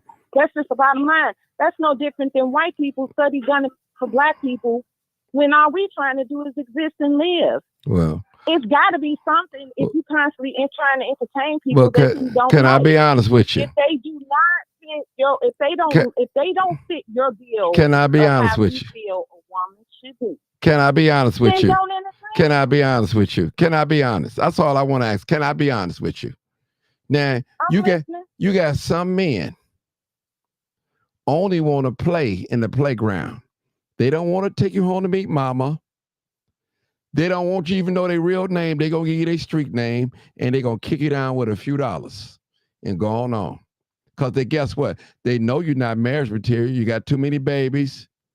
You're not that type. They just want to have a little fun, get their rush off. I'm just going to keep it real. Now, the woman. And that's on them. Yeah, that's on them. I'm just saying. And it's both ways. Women can be the same way. Men are the same way. And a lot of not all women and not all men. Listen, everybody that you date may not be marriage material. You know what? This ain't, I can't see myself going that far with him. I like Martin. He's a good person. No, I'm just saying he's a good person. Because listen, most people, well, I'll say some people, they don't date to get married. They date to see what they can get out of each other and just have fun and see what happens as it goes. Some people date like that. They don't. You know what? Yeah. If they're two consensual adults and that's what they're on, then there's nothing wrong with that. The problem is you have too many people that's messing around with people that doesn't fit their preference. Now, here's the bottom line with this. Everybody has the right to have their preference. There's nothing wrong with having a preference. And this goes back to the initial conversation talking about black men and why they date white women and all of this. Everybody has the right to have a preference. Where the wrong comes in it is when you bash the people that's not your preference. If they're not your preference, then you don't speak on them. You at where you at, and that's that. And that's what a lot of these black men are doing. We just had a situation, literally just had a situation a few days ago where that fool I think his name is RG3 or something like that. Yeah. Where he sat up and critiqued Angel Reese while his white wife sat back on the couch, nodding her head, sipping tea and clapping. It's the image. It's the image of that. Wrong too. That's wrong. And that's just one example of many. You can find all types of things, what I'm talking about, on the internet. These other two cats, Fresh and Fit. I think YouTube took them off the air. There's a viral video out right now, and it made me upset. Even though this Indian man was right in what he was saying, it was embarrassing to see this Indian man check these two black men about how they talk about their own women. It was embarrassing to see that. Well, see that's the problem. But see, the thing is, but hold on, we talked about Kevin Samuels. Now, me personally, yes, I do think that it's wrong to celebrate somebody's death. That's wrong. But once again, if the women that he was talking about on his platform isn't the type of women that he would engage with, then why spend so much time talking first to them and then about them? Well, okay, hold it. Hold it. Now, why would they call in? Shit, he's on YouTube. That's what he's supposed to do. Okay, but I'm saying he made, first of all, when Kevin Samuels first came out, he was talking about black men too. When he first came out, nobody knew who he was. Yeah, he did. He sure did. Nobody knew who he was. He didn't gain traction to get popular until he started talking about black women. That's when he got, and see, the problem that you all keep failing to realize is when you all get on these public platforms and you say things like, well, no other race of women talk about their men like black women do. I have literally seen white men in comments, and this is once again, I've seen some black women celebrate their comments. I don't, because I think it's embarrassing. But it should not take a white man to Okay. recognize and tell our brothers Hold that it, they're hold it, hold it, wrong. Not only are they hold it, wrong in sister. talking about their Hold it, race. sister. Do Okay. you see? Do you see other women of other ethnicity, races, down in their man on a public platform like the way black women do black men? You don't Don't see lie. that, and there's a reason for that. I Why? literally just laid it all out for you, and Okay. you're ignoring the reasons why it's happening. So well, okay. So how's that? And see, this is exactly what No, I'm hold on. talking about. How is You that? all are How's that very down in the sister? dismissive of By how telling the truth. very dismissive. Half of it don't be It- true. You it's- know what it is? It's regurgitated talking points from white supremacists, and you all then fell into No. the trap. No, But anyway, that's No. truth. You all have a good evening. No, Okay. that's Okay, true. well, have a good Sister, evening. sister. No, she don't I'm want to getting hear you. ready to. She don't want to hear you, brother. Go ahead and talk. She don't want to hear you. She said it started back in the 70s and 80s and the gangster rap music calling women bitches and hoes, but these same women Call have themselves. allowed their son 5, 6, 7, 8 years old to listen to it. So what mentality is that little boy gonna have? But it's a whole lot of the women, they call themselves that now. You can't leave the fathers out of that. This is what I'm talking about. No, You I'm not. I'm not gonna leave the father out. Ills on the community, strictly on the shoulders of No. black women. That's wrong. And We you wasn't are doing that. 100% right. You're right. It's Yes, you all were. it's the, No. Hold on. First of all, it's the- hey Bill, hold on. I'm saying Hold on, it's hold the on, Bill. father's fault also. Hold on, Bill. Let me just say this. First of all, when you don't do the family structure right, when you go out here and have babies out of wedlock, don't get your husband to do it right, what do you expect to happen? What do you expect to happen? You got a bunch of women that's leading the household, no men in the house. What's going to happen? And the woman around here talking about she's strong, and the children around here shooting, killing each other because there's no structure in the house. Men bring structure in the home. They bring structure in the home. They bring it. So I'm not just on here just talking about no women. It's men too. You know, so it's like I gave an example with the abortion. Then I gave an example when the man walk away from the woman that's pregnant. You know, it's a double standard. So it's not just the woman's fault. Listen, we both got to line up. We cannot keep. But see, Go ahead. the problem is when you all get on here and you say certain things, that's not the way it comes off. It comes off as very one-sided. And the last time I called your show, it was one-sided, where there was a gentleman on there that called himself what I like to call himself trying to cut and Samuel's knee by questioning me. Who are you?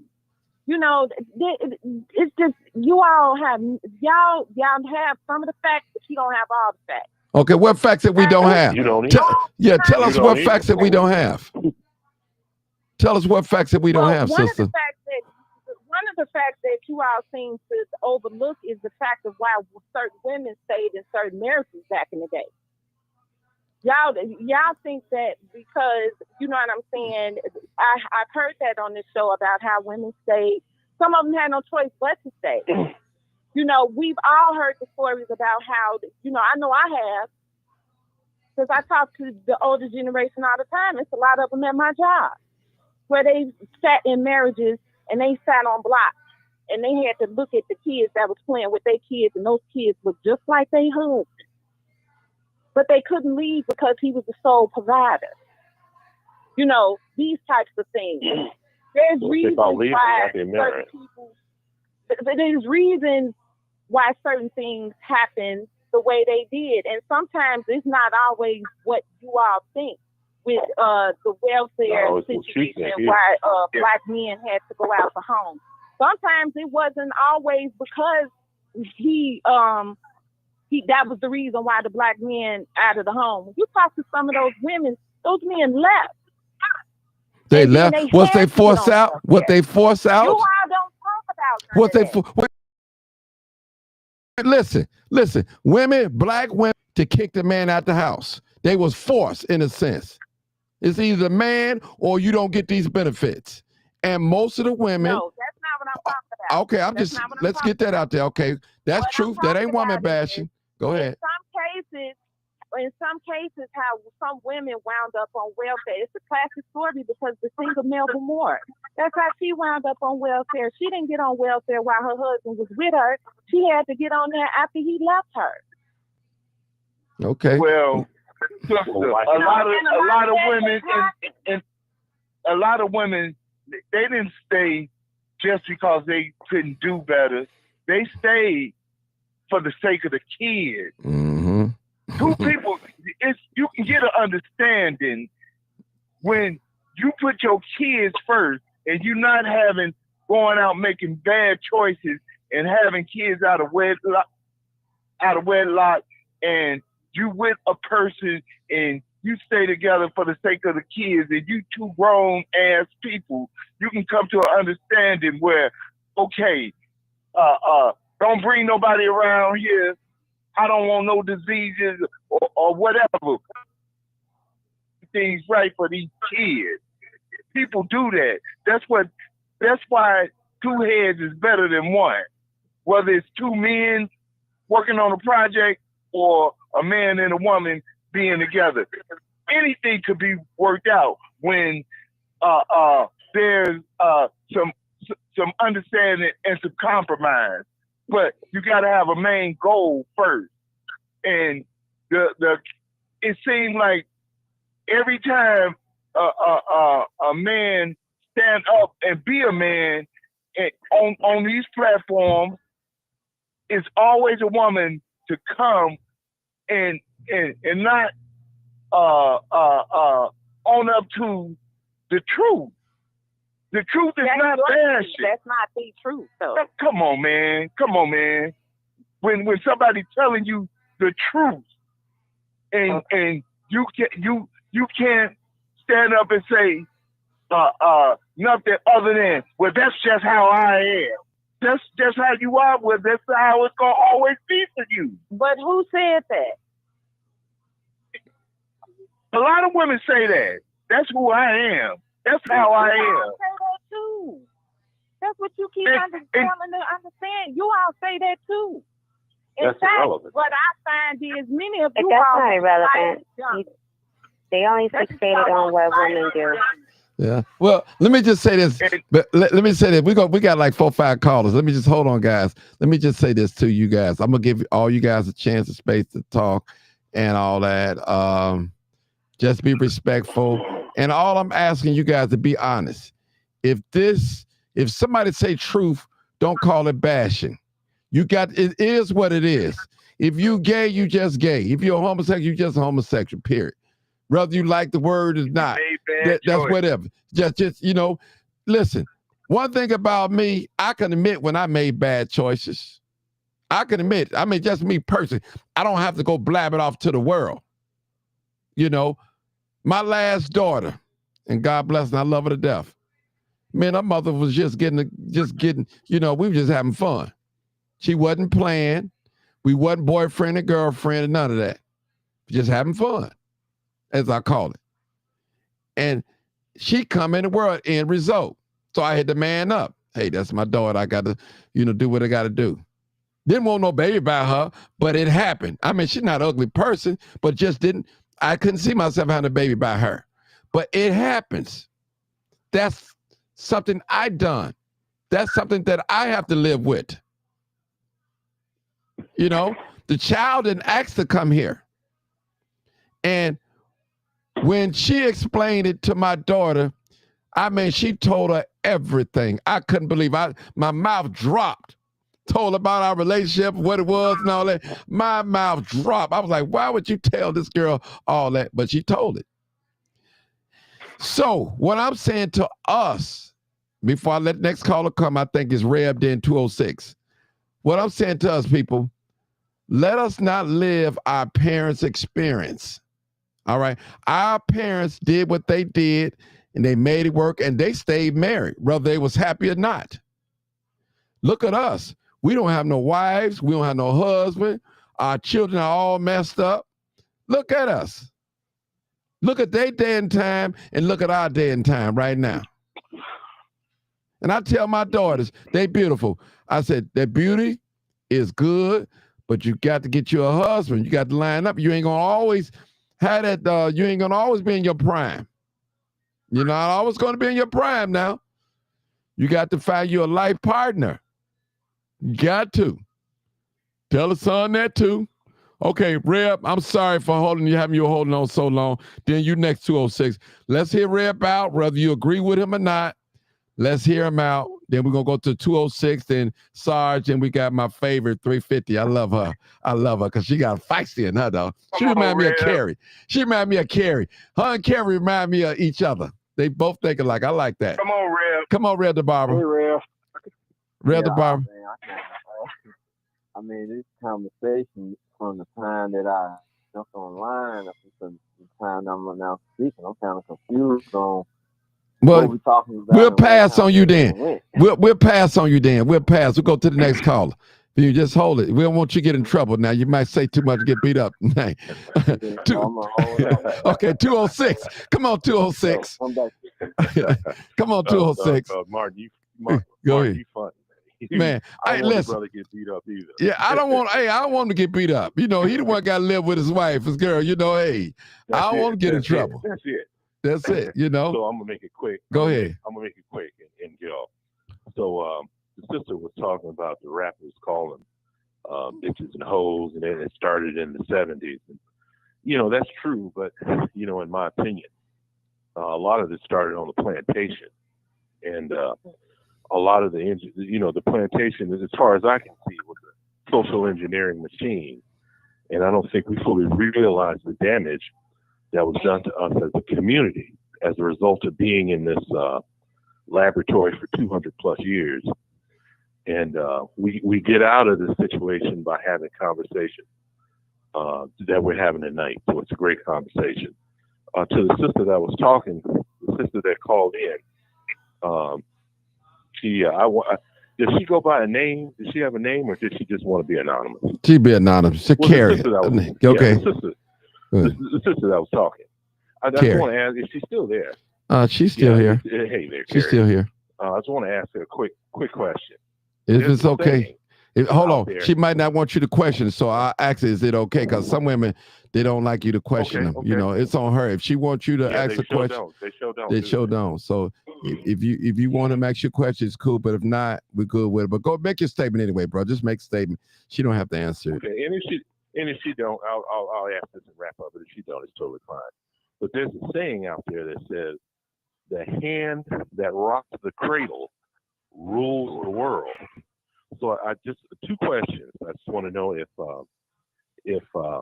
she's what I'm sure she's heard that before. But number 1 question is, what is her understanding of that statement? And the second question is, does she agree with it? So she'll answer that if she wants to. I've never heard that statement, but continue. Okay. Well, that's it. That's it. And I'll wrap it up and let the other people. Brother, explain to her what it is. I've heard of it. Yeah, and I think just about all of us have. You know, and correct me, the other callers and listeners, correct me if I'm wrong. But, you know, that's an old statement. I don't know its origin, but to make it quick, what they're talking about the power of the mother, and the mother is seen as primarily the bringer of culture and the child's first teacher, and she has an unparalleled access to molding not just the child but the new people the new generation in society. And a lot of people have heard that term, and a lot of people, men and women, agree with it. But the reason that I ask it is it has a lot to do with what we're talking about tonight. To me, when I hear that what comes with that power, with that influence, is tremendous, tremendous, tremendous responsibility. And I bring this up because, like the brother said with the rap music, the sister's saying that they're calling them bitches and hoes, but then the brother asked made a very, very valid point. If that's the case, and I've been asking myself this since I was 15 years old, if that's the case, why are mothers primarily allowing their sons' minds to be poisoned with a lot of this garbage that's out there? So I see in my Well, I believe that let me say this. correct. But she did say, why you just say the mothers could be both parents. It's not just the mother, the parents to both parents. Because you got some Let me clarify. Yeah. Let me clarify. Okay. You don't just put it on the mothers now. Most of us in this country are raised by females. How many single fathers are there out there in society? I don't mean this in totality. I admit that I'm making generalizations, but they're valid generalizations. And my point in bringing all this up is I firmly believe, I don't know, and y'all can help me understand this, that there's a disconnect between the mother's role in molding society and generations through raising of her children, and the disconnect between that and the responsibilities, the duties, obligations that go along with that. And a lot of it is the accountability, responsibility that we've been talking about early in the conversation. With that, I'll okay. You're 100% right. 912. Let me go to Sarge. Sarge, go. You want to say something, Carrie? Go ahead, real quick. Who wants? Sarge is next. So now are we excusing men not raising their children? No, we're not excused. I just spoke up. Go ahead, bro. 206. Go ahead. Well, first of all, you see, we're not doing that at all. And first thing we have to do is make sure that these fathers actually are the fathers of the children. Because here's another one for you. Mama's baby, daddy's maybe. Some, and I've seen this in my own family, some of these men left because they realized the children weren't theirs. And the women that they had, and the women. But what about the men who are making children and leaving trails of children, and they're leaving trails of children all over the place? See, this is what I be saying. They bogus, and women should give them a chance. Well, check this out. Let me respond. Spirit. This gets to exactly what I'm talking about. This isn't again. This is a generalization, but this isn't. This is something that applies. If the men were running around and leaving trails of babies, as you said, this is a character flaw in so-called men. I don't call them men at all that would do that. A man that doesn't value a seed is not a man at all, as far as I'm concerned. But if women lack or resist the responsibility in being proper judges of men, then they're going to lay with people who do that, when really, in reality, they should be rejecting them. And apparently they're not. So when men do that, when they leave their children, the mother automatically shares responsibility for that abandonment, but she never should have had babies with them in the first place. Oh, wow. Okay, let's go. See, who controls the farm? The man controls, and you know what? I agree with you on that. But you said the men did what? I didn't hear you. This is why they don't have any children. My boys are grown men. And this is why they don't have any children. Because I raised and taught them that if you know that you're going to lay down with a young lady and you know that you see no future with this young lady, you do not put a life decision in anybody's hands. You be respectful of that young lady's body, but you make your own decision when it comes to your body. Once you decide to go into a woman unprotected, you lose that life decision. You lose that life decision. And that's exactly why my kids that are grown do not have any children, because I raised them to understand the importance of respecting their bodies in terms of the choices that they have to make for their body. Because I raised them to understand God gives you only one body, and you have to take care of that body like you would jewelry or something, or your car. You know what I mean? Yeah, and a lot of people, both women and men, are not raising their sons that way. They're not. Are they raising their daughters that way too, though? Are they raising their daughters that way too? They're not. Okay, then let's say that then. Hey, Carrie, this is exactly what the hands that rock the cradle, rule the world mean. A woman, I don't care how good the father is, a child is gonna more than likely be around and absorb the morals, the culture of their mother more so than their dad, because dad is out hunting and working. That's why school teachers, for the most part, especially back in the 60s and 70s, most part were women. But that's what the hand that rocked the cradle means. Look what you did with your son. It's not solely on you. Dad's supposed to step up and do all of what he's supposed to do. But that was pertinent what you just said. And there's other things that mothers can instill in their kids, especially sons, when instead of raising your son running around talking about a nigga ain't is a POS, and but you letting your son listen to the same music and raising him not to have chores and spoiling him with everything, then he's gonna expect that out of his girlfriend. That's all we saying. All right. The Bill, I had one people hung up, the sister hung up. Let me get Sarge in real quick. Call back, my dear sister. No. Sarge, please don't go crazy. Please, man. Please. 912, come on. Man, please. Please don't go crazy. I guess the rest of the folks know me better than you do, because our opinions don't line up. Now, the sister that said earlier about certain type of women, if she ain't your doggone stick, then, bypass her. She was 100% right, okay? If that woman is not your, bring home the mama type, you bypass that. You see what it is, you know what it is, it ain't for you, leave it alone. Very simple, okay? You got all of the doggone blame going back and forth on this and that. All right. If you stick with what is strictly the visible truth, okay, what was said, you do not see other nationalities of women talking down to their men, that their men ain't this, that, and the third, except black women. You can go by what you see. You can go by what you've heard for days, okay? In the music industry and all of that. You don't see that. All right?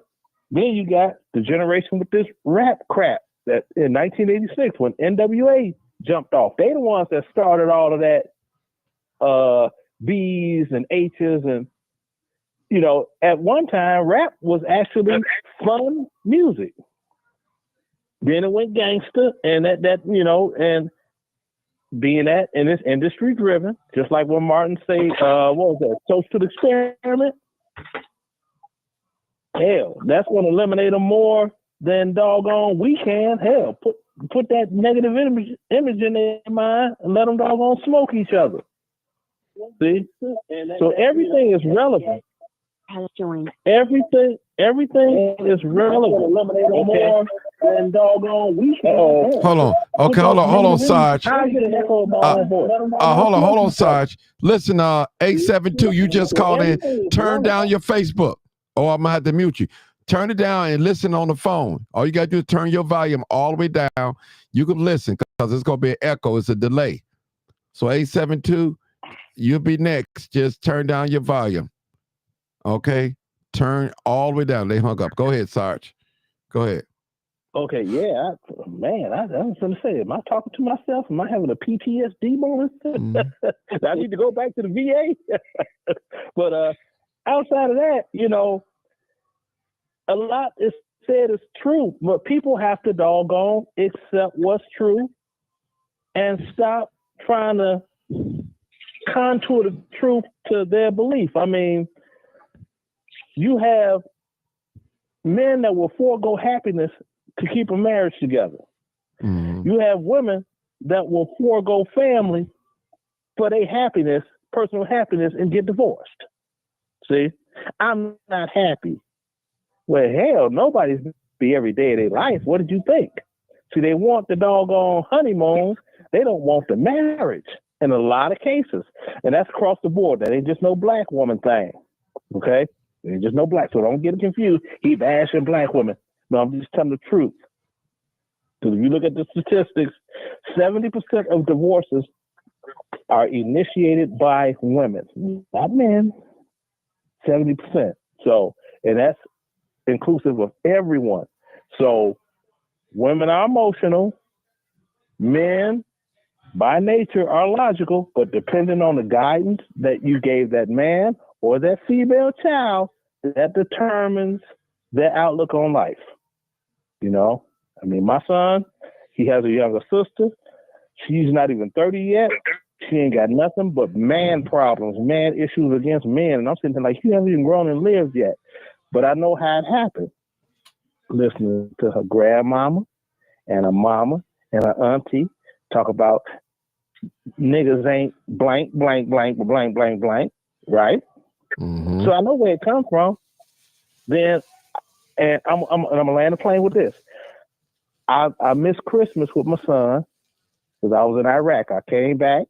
I took him and her. No, and her, because every time I went to do something with him, if it wasn't, I was just going to be at the house, I included her too every time. I had about 5 racks. I took them to Toys R Us, did them both a shopping cart, said, get everything that you didn't have on your Christmas list. What does mama say? You don't have to be doing that for her. So I can't even do nothing nice for a child that ain't mine that's yours because I love our child. Is that what you're trying to tell me? That's what you're trying to tell me. Lady K. Oh. See? And that'll make no sense, bruh. But you know what? I'm not into God at all. Mm-hmm. But it's got to be one. Because, Martin, I will send you a picture. That woman last child, that little girl looked just like me. People see her be like, oh, y'all had another baby, huh? Ma'am, I'm going to call on you when I'm done. You just hold on. Okay. You next, ma'am. You're next. We got someone before you. Go ahead, Sarge.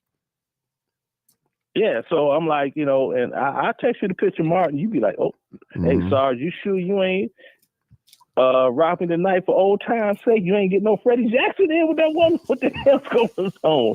But, yeah, the DNA test, it ain't mine from what she say. That's what she say. Mm-hmm. But, I'm like, okay. But the thing, it's just a bad thing. For someone to be so upset with somebody else over something not working out as of their doing, and then they have a habit of picking men that ain't gonna be in the picture. You're gonna deny a man that is always there for the children. You're gonna deny your children that, and they're gonna end up with man problems.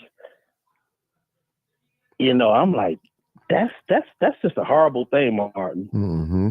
And I land the plane right there. That's just horrible. You don't deny a child a decent, even a surrogate father, something in the picture. You don't deny a child that. Children, they need both. It's balance. Male figure, mama. Yeah. But that's it. Yeah. Well, as I said, men are there to bring the structure in the home. That's what they do, to bring the structure in the home. Some people don't want a home. They just don't want a home. They won't listen because they think their income is greater than their party. They think they run it. See, again, You said it, Sarge. The key thing is we can't live our grandmother and our mother's experience. We can't base that on a lot of things. And I think that's a lot of things that we do going into relationships. You say mama don't have grandmama don't have no husband, mama don't have no husband, now they don't want you to have no husband. You're a beautiful young lady, you got it going on. Hey, it is what it is. I'm just keeping it real. You got to ask yourself, exactly, why is it that grandmama don't have no husband? Why she can't keep no husband? Why is mama don't have a husband? That should tell you something. Don't nobody want to think ill or speak ill of their parents. Not even me. But if they wrong, they wrong. Wrong. Wrong is wrong, period. And then Martin, why they sit around sipping on wine talking about how the man used to always put his hands on her. All of them got a man was abusing me story. Yeah. They made their choices they made. Like, come on now. Everybody that know me, I'm a lot of things. A domestic abuser, that ain't even come on, son. That don't even fit my criteria. They'd be like, now when he gonna get him a white woman? Hell yeah. Is he gonna be slapping around a black woman?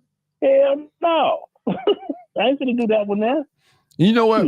I think what I made in my thing was I think we had babies too quick. We didn't get a chance to enjoy each other.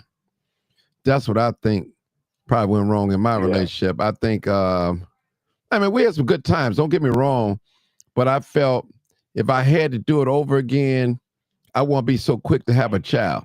You have to enjoy each other.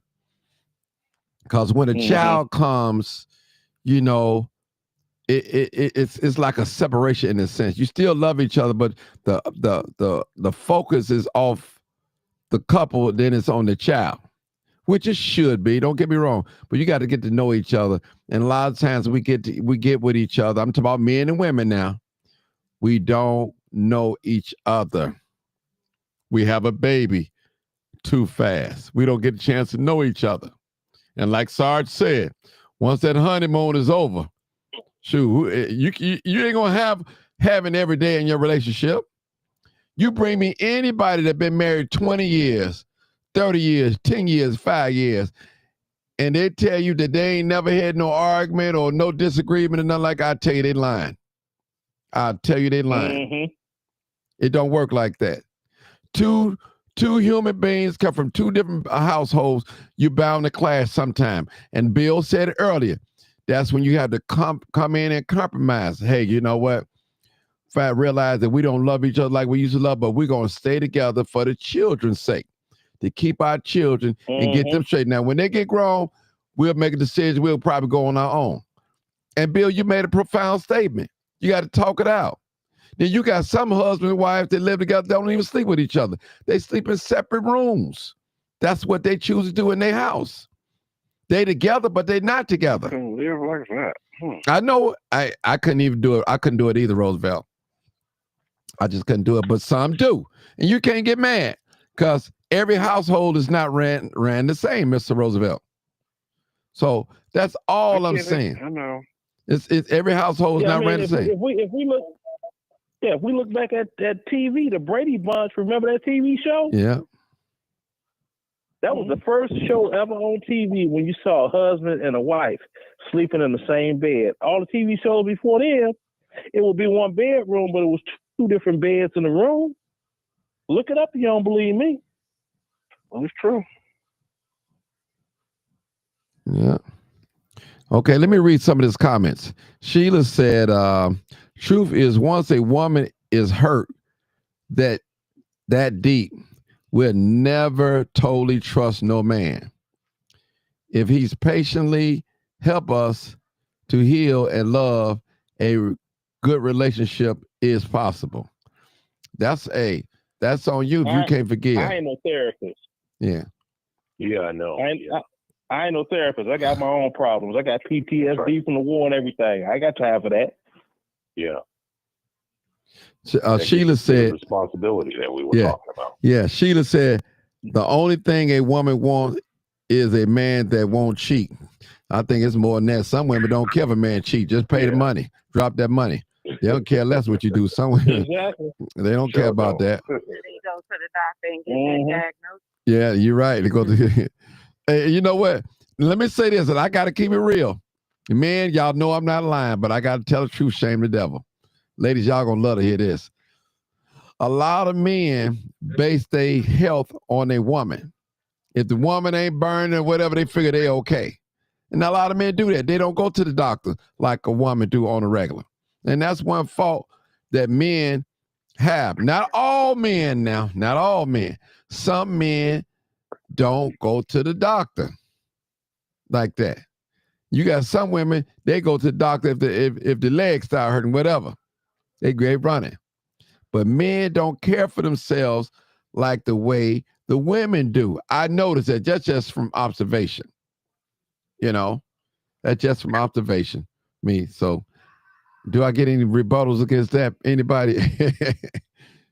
No, that's male ego. That's that you strong and you don't need. That's that male ego. That's the reason a lot of guys they don't find out they got diabetes until way after they got diabetes. You know, Martin. Yes, go ahead, Martin, sir. Go ahead. A lot of sisters are in the doctor's office because their doctors got them big jobs with that big money. Mm-hmm. That's where the men with the money's at. I don't blame them either. Mm. Oh, okay. Okay. That's a different one. I never heard that one, but I think I heard something like that. Because I did have a young lady tell me the other day, about 2 weeks ago, she said, "Oh, I like my doctor. He's fine too."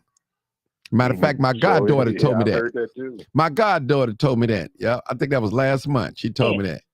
Yeah. She said, he young, Martin. I'm his friend on Facebook too and everything. I said, "Oh, okay."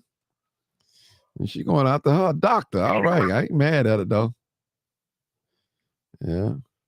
Okay. Sheila says that senior citizens statistically have the fastest STD rate now. Why?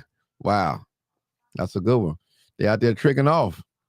You know, girl, come through. Yes, that is true now. Mm-hmm. Mm-hmm. This is some of the newer HIV diagnoses right now, because it used to be like younger people, especially younger black men, but they said the highest now is older black women in between the age of like 65 and 85 or so now.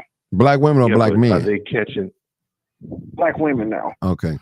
But they have to be catching black elderly women around that age. How are they getting STDs though? I guess because more of them are maybe messing around with maybe younger men or whatever who could maybe be infected and maybe might not know or whatever like that. Because I guess, maybe. you know, whenever you become 60 or 65, you still want to get your groove on or whatever. I guess. Well, what I'm thinking is they got husbands that's going out tricking. Mm-hmm. That's what I was thinking and too. The husband come home. Then the husband it could be that home too. and do what he do. Yeah. Mm-hmm. That's a damn shame, man. That's a shame. Yeah. That's exactly what it is. That's what I think it is too. I would say that's like the whole picture thereof, but you have a lot of black women that's getting that stuff because of who they call themselves the passport bros.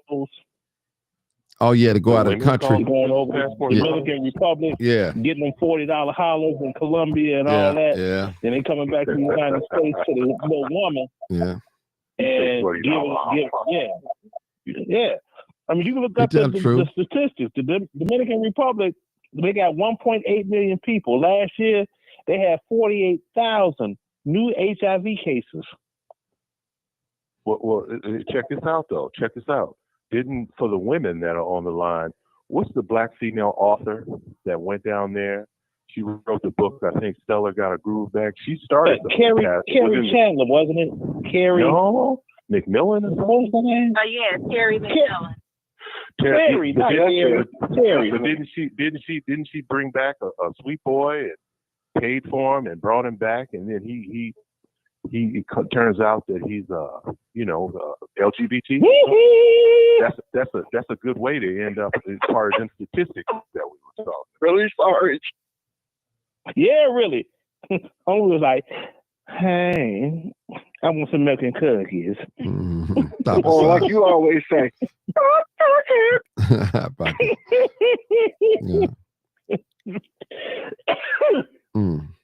Wow, This is deep conversation. Yes, mine.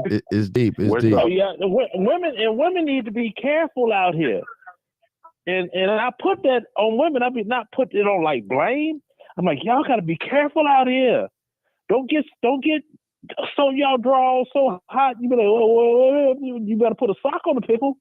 I don't know you like that. I have not seen one single doctor test with you. Okay, hold on. We got another. Sarge, hold it. My buddy, my childhood friend says that Hawkins said that those older women are messing with the recent prison release men. It's real hard for a woman to give HIV to a man than it is a man giving it to a woman. Yeah. This is why more women have disease. Okay, that's deep. I didn't know that. Okay. Yeah, that's true. It's a easier. combination of all of that, Well, really, I mean, because some women, not some women, but it's medically proven they could have your dig of any sort and not even know it. A man get it 3 days later, go to the doctor. It all takes 3 days, and you be pissing out razor blades. You're like, oh damn, she got me, and they never knew. Yes, sir. Go ahead. Martin, go ahead. Yes, sir. Go ahead. You're real quick. Some people might not like this, but especially the women on the call. Have y'all heard of an author by the name of Renesia Tate? She wrote a book called The One Secret Black Females Never Want to Talk About. Has anybody heard of that? I've never heard of that. I haven't. She's out of Chicago. Anyway, real quick. She wrote a book about interracial relationships between black females and white males. And one thing that goes on in the community a lot, and I've seen this, and a lot of us as black men, as black sons, have seen this among our mothers and aunts and grandmothers and stuff. There's a lot of gutter sex going on between black females and white males all over the country. And a lot of these diseases are coming from not just black males messing around with whites, but there's a lot of sex between black females and white males where they pick up a lot of herpes, yeast infections, gonorrhea, hepatitis, HIV.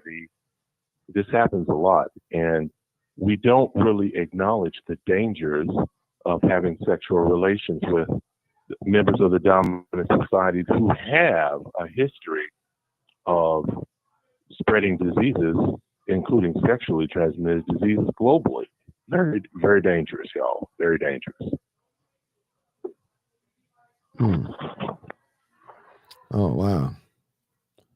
That's a good book. Renesia Tate, sisters, write that down. Renesia Tate, Pieces of the Puzzle, the one thing that black females never want to talk about. Very, very, very good book.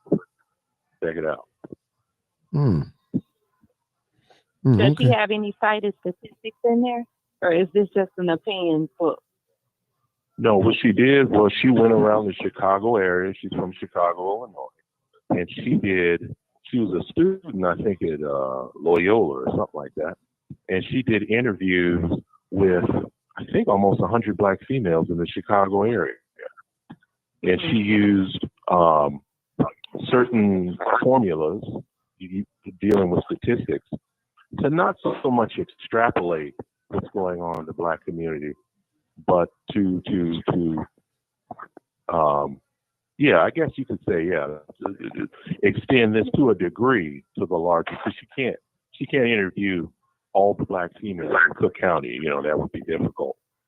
But it was scientific. It has footnotes, references, and her work is basically based on very candid interviews with black females between the ages of 18 and 45, I do believe. Matter of fact, I'll find the title and I'll put it in the chat if I can get my computer working. So keep your eye on the chat in the next couple minutes. Okay, perfect.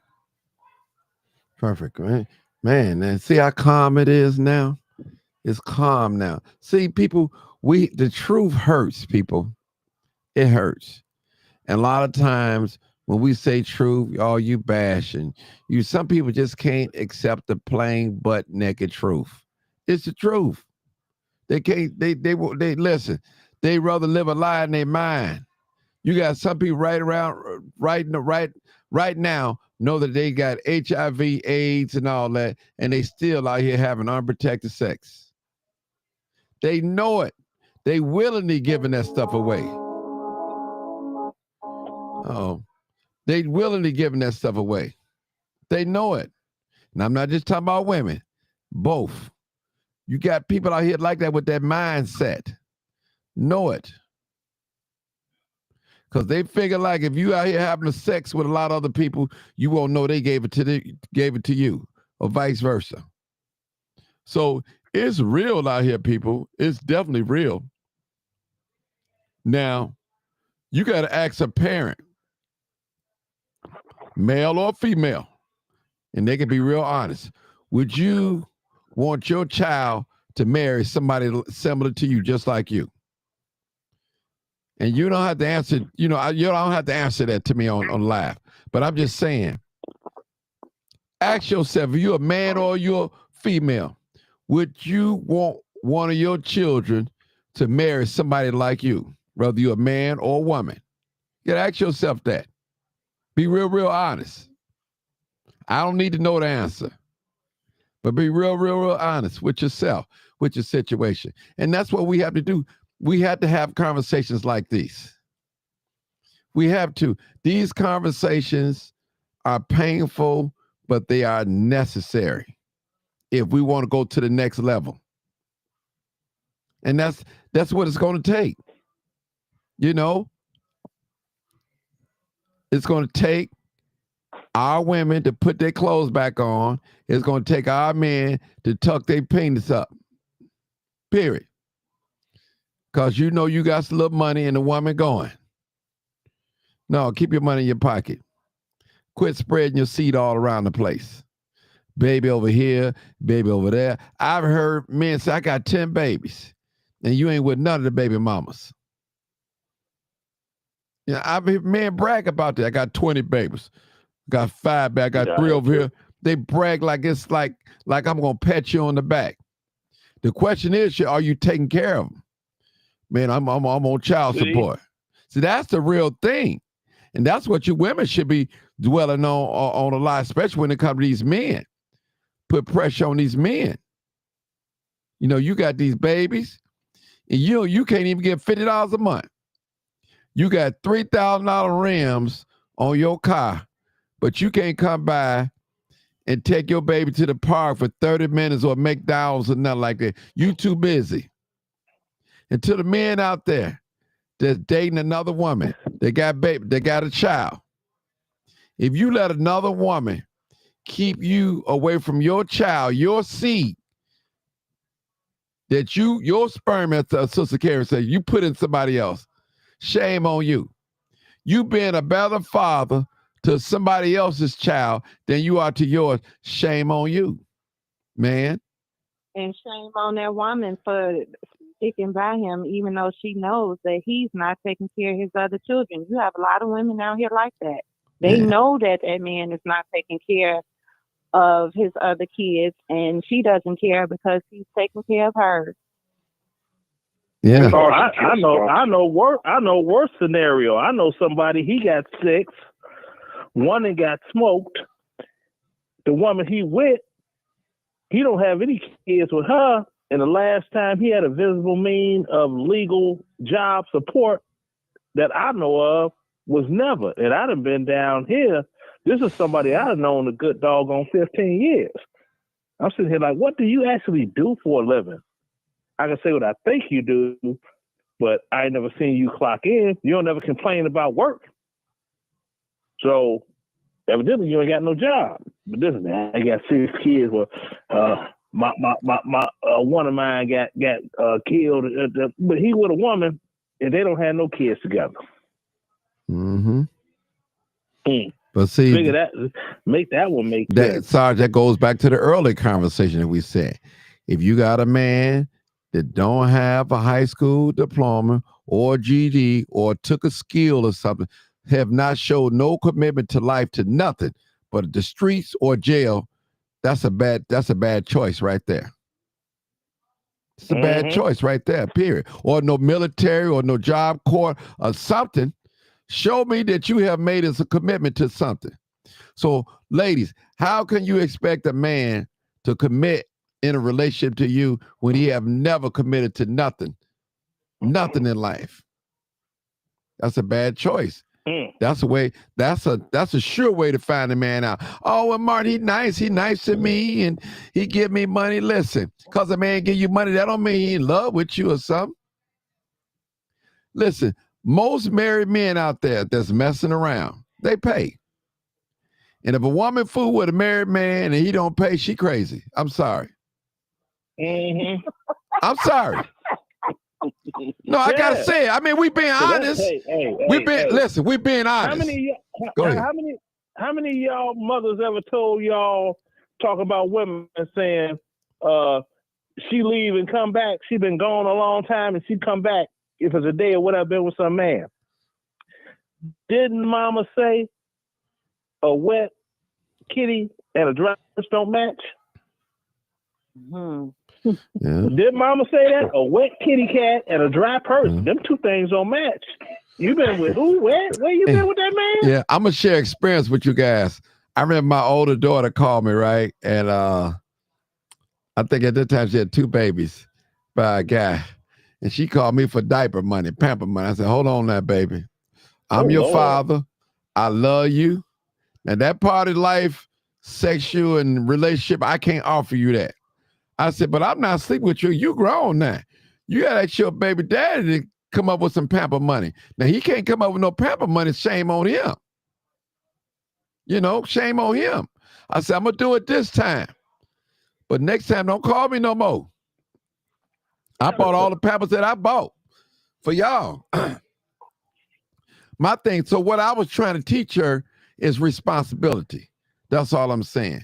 Mm-hmm. Make your guy step up. You can't go borrow $20 to buy your baby some Pampers. You know, come on now. You got to do something. So women, you with these men, they can't buy no milk, can't buy no Pampers. They want to walk around your house with their shirt off and say, I'm a man and you ain't doing it. Listen, that's on you. You put up with something like that. You know, that's on you. You got to make the man step up. When a child get here in the world, a child don't ask to come here. It's not the child's fault. Whether you married or not married, it's not the child's fault. So we have to provide for the child by any means necessary. You know, let me read this comment. Lewis Ram said, Martin, I notice in these days, now it's more females now is not ashamed of asking a man they eat. Oh my God, I can't hear it. Oh my God. Go ahead, finish. I can't read. Y'all go ahead. I ain't gonna. Oh, my man went deep. Lord have mercy.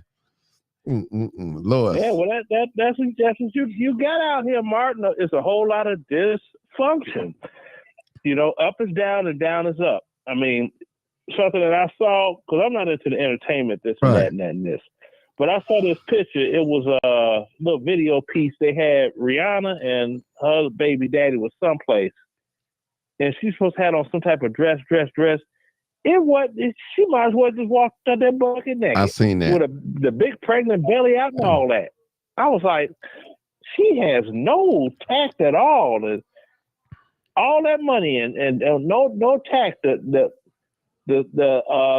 The side cut on the dress was all the way down there up to her upper hip bone, the front part wide open, what number covering her boobies. And I'm just like, what she was just wrapped up in a doggone towel and kept it moving. They call it fashion. And they're like, oh, she's stunning. No, she's not. That's that social engineering crap that you be talking about, Martin. That's all what it is, brother. That's all. And I listen, I heard a brother say it, and I'm going to repeat it again. It's hard to tell who's who now. You got the women that claim that they ain't no whore, they dressing like whores now. It's hard to tell who's who. Distinguish who. Okay. Mm-hmm. Now I'm saying all this. What you selling? What you eating? I ain't selling that. Why you come at me like that? That's the way you operating. The dress. Now, again, this is America. You free to dress how you want. But when these men stare at you, look at you, make you feel uncomfortable, you know why? Because your flesh demands that much attention. from people that you don't even care for. You know, everybody don't need to see your booty when you take pictures. Put your booty in the air. We don't need to see that. We don't. And booty, having a big booty, ladies, is not a body. Booty is not body. Okay? Now, men like butt. Who put the emphasis on that, though? No, we didn't. We didn't. Men like butts, but all men don't like big butts. We all have our preference. I'm the one. Matter of fact, I go on the line. I go on the line. I don't like a woman with a big old butt. It's okay. Nice small one's good with me. Now, I would look at a big butt, but I don't care for all that. You know, that's just me. That's me. That's my preference. Now, I'm just being honest. So it's still not a guarantee because you got a big butt that you're going to get a man or be able to keep one. We got another caller. So that I'm just saying from a man point of view. Now, we can go back and debate with each other and argue and all that. Let's let the new caller come in. Come on, new caller. Go ahead, new caller. Go ahead, my brother Red. Go ahead. Hey, y'all. Hey, good morning, everyone. Good morning. Good morning. You on the road? Good morning. Good morning. I just pulled in. Just pulled into the house, man, for the weekend. I 3,000 miles in 6 days. Okay. Woo. I'm gonna make this brief because we've had this conversation before. I don't talk about the celebrities because them being half naked is their job. They actually get paid. It's kind of the women that I see now, and to me, it's not even the young women, because young women have always been just provocative in our community. Even when I was coming up in the 80s, and, you know, in the 70s, when my mom was wearing hot pants. This young women are supposed to dress provocative. Now, it's the ones I see that's my age, just dressing provocatively and tatted herself up, and she's in her 50s, and I'm just like, you know, you can't turn back Father Time with that ink needle and them piercings and that wild colored hair, and you in your 50s, and who you trying to attract. And then you see what they're attracting by the disease numbers. You know, dogs, you know, they outdoors, male and female. I ain't even talk about the women like they out there by themselves. They you know, they are the coercion. But you know, we supposed to be as men, we supposed to make better decisions as we get older. And so we've had this conversation before, and I'm gonna say it again. Young women coming around, people like me, don't. Because if you get in the way, you're going to get run over. Straight like that. I don't play no games with you. Older women, I don't mess with them because I'm married. I really don't mess with anybody. I stay working. So I see what's going on just like you do. And, you know, some I like them and some I don't. But I really wish we as males and females would stick to what marriage is really about. I've told you this before, you know, because I've been married a long, long time. Marriage is about service. Your personal happiness, the love, and all that don't mean crap. The love is what attracts y'all. And yeah, it's supposed to kind of keep you together, but really, marriage is service. And women get weary of the service because it's a lot of attraction. And the men kind of the same way. They get bored with it. They get tired of it. They get tired of the routine. They get tired of the arguing, the fussing, the fighting. Hey, that's just part of it. If you're trying to build and have a family. So when you laying there at 70, 80 years old, and then you sick and you dying, you're looking at your children, your grandchildren, your great-grandchildren, you got a family. Now you split it up and go your separate ways, you're going to be like most of the funerals we see today. A dude, he died by himself. His woman been gone. The woman, she's sitting there with all her kids and grandkids. She died lonely, no husband. When she got sick, nobody to hold her hand. Nobody to help clean her and take her to the bathroom. That falls on the kids. When it's still would be the husband and the wife doing this for each other till we get up out of here. And it's a shitty ass job, but that's service. That's what you signed up for. So don't get mad if you ain't ready to serve. and tell young women to date men that are men. We had this conversation. Remember, they jumped all over us about the older men and the younger women. I would tell a 22-year-old to try to find her a man 35, 33, a grown man. Come to, and when I tell my daughter, don't bring no more kids to my house. Next time you bring a man to my house. See, that's the difference. We get caught up in the age thing. But I'd rather see my daughter with a man who can provide, who can protect, who gonna watch over the kids, do what he's supposed to do. These knuckleheads come to your house, they tatted up, they smell like weed, they got baby mamas, and they come to your house, they barely speak to you. We just need to change the dynamics a little bit and start accepting things the way they really should be. Man don't need to get married to, and you'll agree with this, Martin. Man don't really need to get married to get about 33 to 35 years I agree old. with that. When he Yeah. got some things figured out, he got his credit together. His bills are behind him. He been on his job 10 years, 15 years. He got good benefits. And here's a young hottie, 22, 23, 24 years old. That's who you should be trying to marry because he can take care of you. But you want to marry Ray Ray with that long thing, and he gonna put that woo game on you, and now you sitting up there with two of his kids, and every time you see him, he shoot you the finger spitting at you, calling you out your name. What we gonna have, black people? Are we gonna have families, or are we gonna have chaos? Because you see how the chaos is working. Our kids are dying in these damn streets that they don't own, and not a father or a mother there in sight, screaming behind yellow tape because our families are divided. I'm sick of it. I'm like Kevin.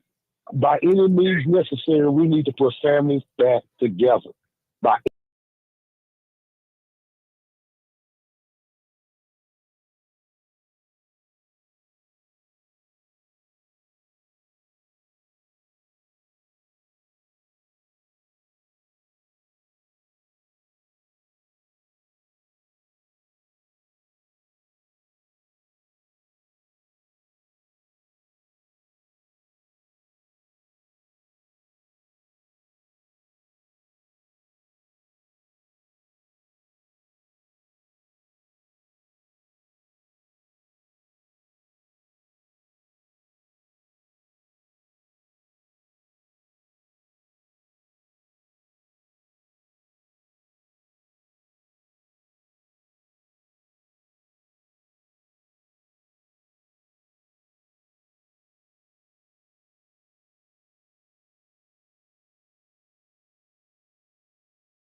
Yeah. Okay. Okay. I'm sorry. Yeah. Yeah. I know it's us. They said no sound. We got it. We got it. No, go ahead. No, go ahead. Hmm.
Mm-hmm.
Hold on, y'all. They can't hear. Hold on, y'all. Hold it. Let me just straighten out something real quick.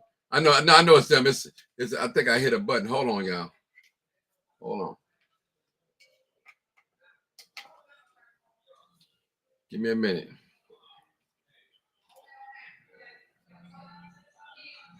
Give me a minute, y'all. Hold on.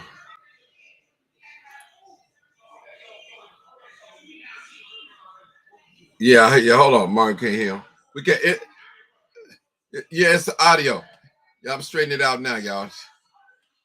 No, you good. It's not you. It's you good. It's on my end. I gotta figure it's the audio. It's audio, man. I'm trying to the thing ain't some ain't.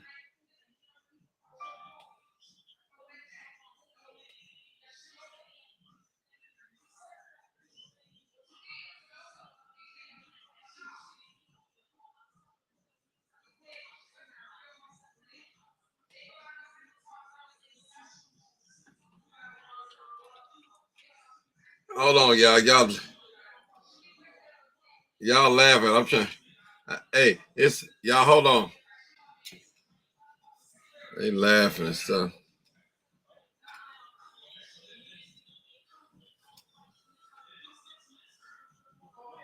Hold on. Time to get off.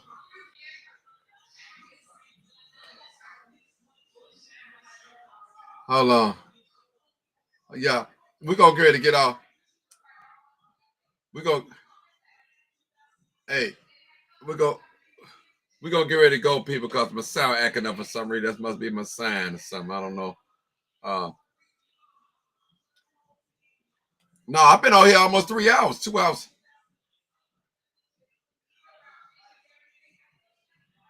Yeah, hold on. No, it ain't that. It's I know what it is. I know what it is. It's a good show.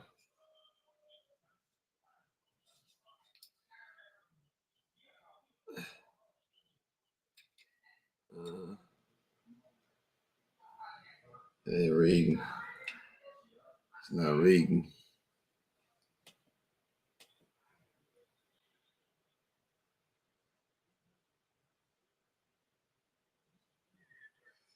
I'm sorry, y'all. No, I tried it. It's that time.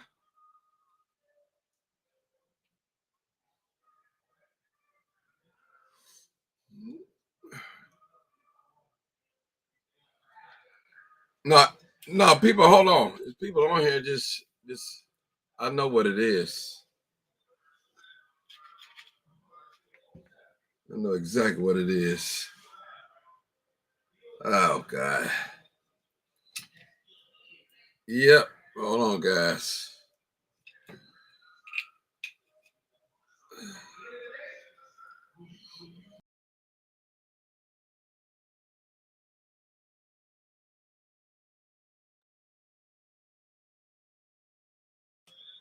Okay, I might get.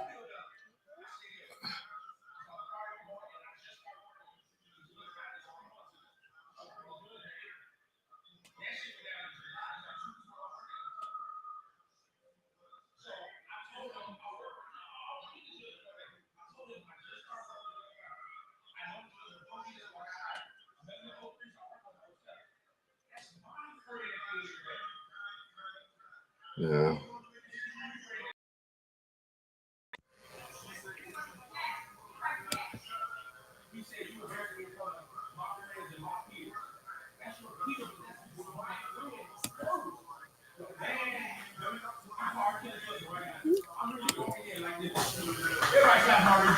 Yeah. Yeah. All right.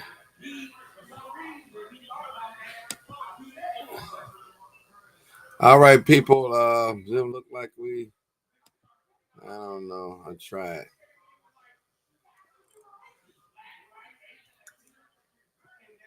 No, this. Okay. Okay.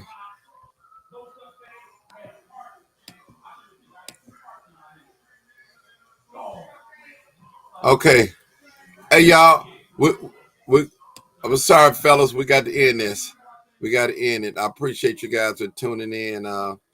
We got to end of this audio. I know why it's doing this. Yes, I know why it's doing it, but I got to figure it out. I'm using a new computer. Okay, but no, this ain't got nothing to do. No, it ain't got nothing to do with no person online. This is it's on my end. This ain't got nothing to do with nobody. We ain't gonna. Yeah, we can't. Hey, you know what the preacher told? Somebody told the preacher, I ran out of gas. He said, well, the devil bothered me. No, go put some gas in your car. That ain't the devil. That's you put some gas. You got to put some gas in your car. Don't blame it on the devil. So I ain't gonna blame this one on the devil. I'm gonna blame this one on me. It just ain't right. It ain't working right. So something I did all what I can do. So I'm sorry, guys, man. All right. All right, live, uncut, unedited. Bye bye, y'all. Shame the devil. All right.